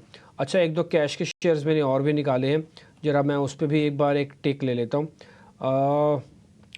रेलवे काउंटर से ऑलरेडी मैं पूछ ही चुका हूँ, उसमें तो फंडामेंटली आपको बने ही रहना है। एक शेयर और है लॉरस लैब करके, प्रशांत जी एक बार जरा लॉरस लैब, आपको ध्यान है 3-4 दिन पहले भी हमने डिस्कस किया था इसको कि ये शेयर अच्छा चल सकता है। तो डिम्पी जी, यहाँ एक ब्रेकआउट जो आया था, वॉल्यूम बैक, 3 दिनों तक वॉल्यूम्स काफी इंक्रीज हो रहे थे, अब थोड़ा फिर से जो प्रीवियस रेजिस्टेंस था वो रिटेस्ट हो रहा है। मुझे लग रहा है ये एक अच्छा पैटर्न और अच्छा तरीका होता है एंटर करने का, क्योंकि रिस्क कम होती है और यहाँ से टेक ऑफ हो तो रिवॉर्ड काफी ज्यादा होता है। ऑलमोस्ट 470 470 स्पॉट के आसपास ट्रेड कर रहा है। आपका यहाँ पे स्टॉप लॉस होना चाहिए 455 455, और यहाँ से जो टारगेट होगा वो कम से कम 490 495 490 495 के आसपास, और अगर वहां से सस्टेन करे तो 505 भी दिख सकता है, बट फिलहाल 495 का टारगेट मान के चलो।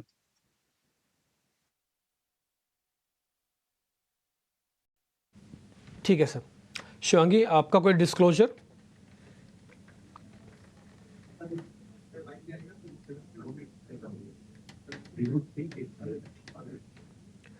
शिवांगी, जितने भी शेयर आपने बताए, कोई डिस्क्लोजर आप देना चाहते हो? किया उसमें मेरा पर्सनल कोई होल्डिंग नहीं है, मोतीलाल ओसवाल या क्लाइंट्स के हो सकते हैं।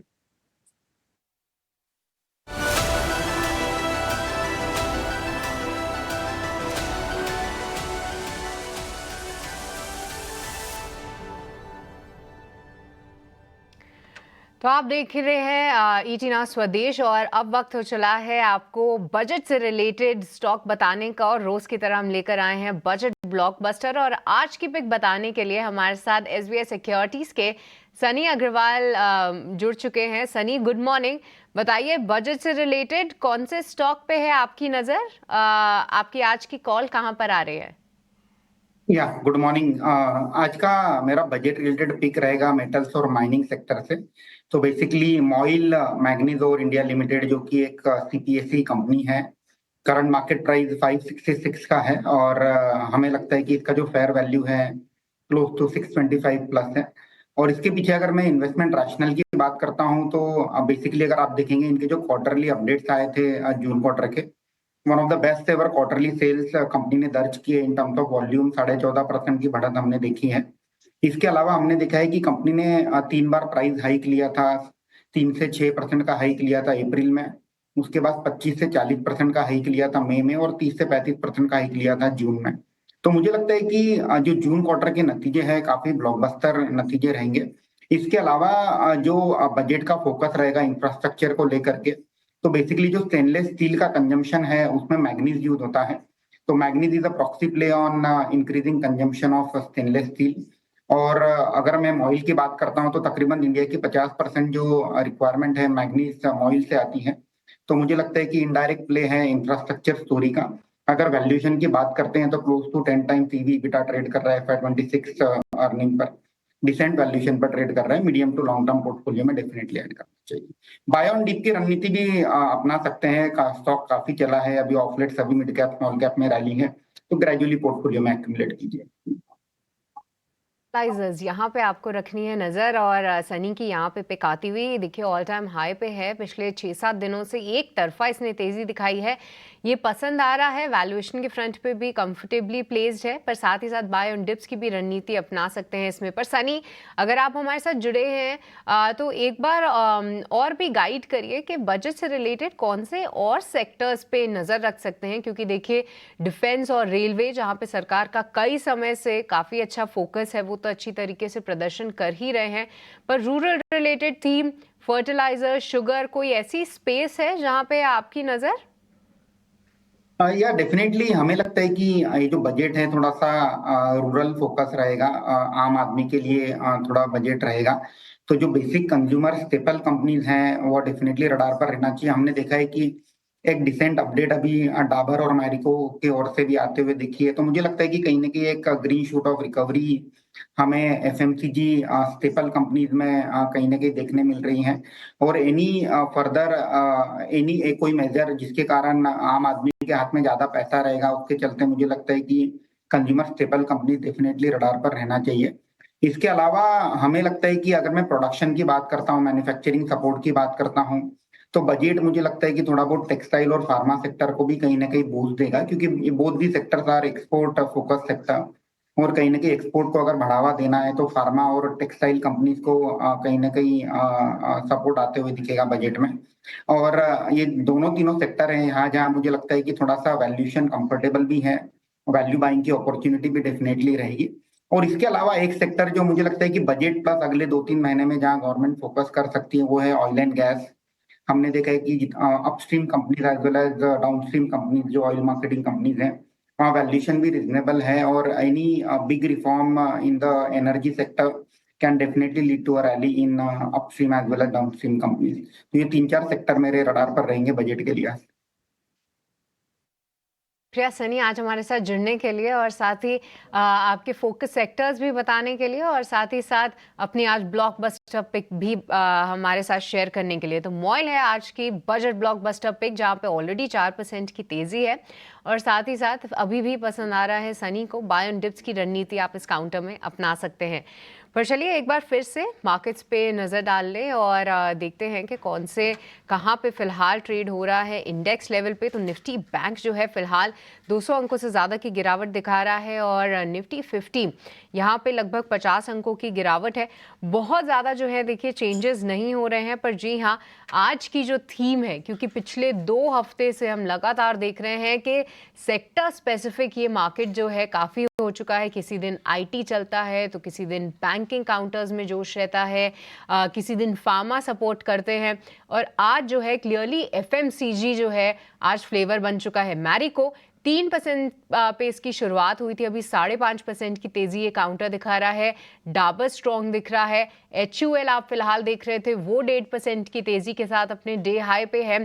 तो देखते हैं कि अब और कौन सी जो स्टॉक्स हैं वो भरकर सामने आते हैं, पर क्लियरली जितने भी FMCG काउंटर्स हैं उनमें आज काफ़ी अच्छा जोश देखने को मिल रहा है, ख़ास तौर से ऑपरेशनल अपडेट के दम पे।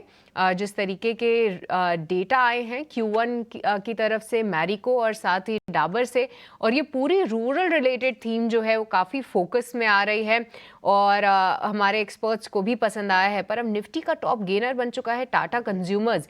ये जो पद था वो एक्चुअली टाटा मोटर्स ने संभाला हुआ था, उसमें थोड़ा सा फिजल आउट मोमेंटम ज़रूर हुआ है, पर टाटा कंज्यूमर्स देखिए, हम बात ही कर रहे थे कि एफएमसीजी में से स्ट्रॉन्ग प्लेस पे आपको ध्यान देना है, और टाटा कंज्यूमर्स 2% की लगभग तेजी यहाँ पे आती हुई दिख रही है। और आज इंटरेस्टिंगली आईटीसी भी जो है ऊपर आया है, काफ़ी स्लो मूवर है। एक बार डबल होने के बाद हमने देखा था कि कहीं ना कहीं 440 के आसपास आके काफ़ी बोरिंग स्टॉक अब हो गया है, पर यहाँ पे आज फिर से मोमेंटम 1% की तेजी फिलहाल आईटीसी का काउंटर दिखा रहा है।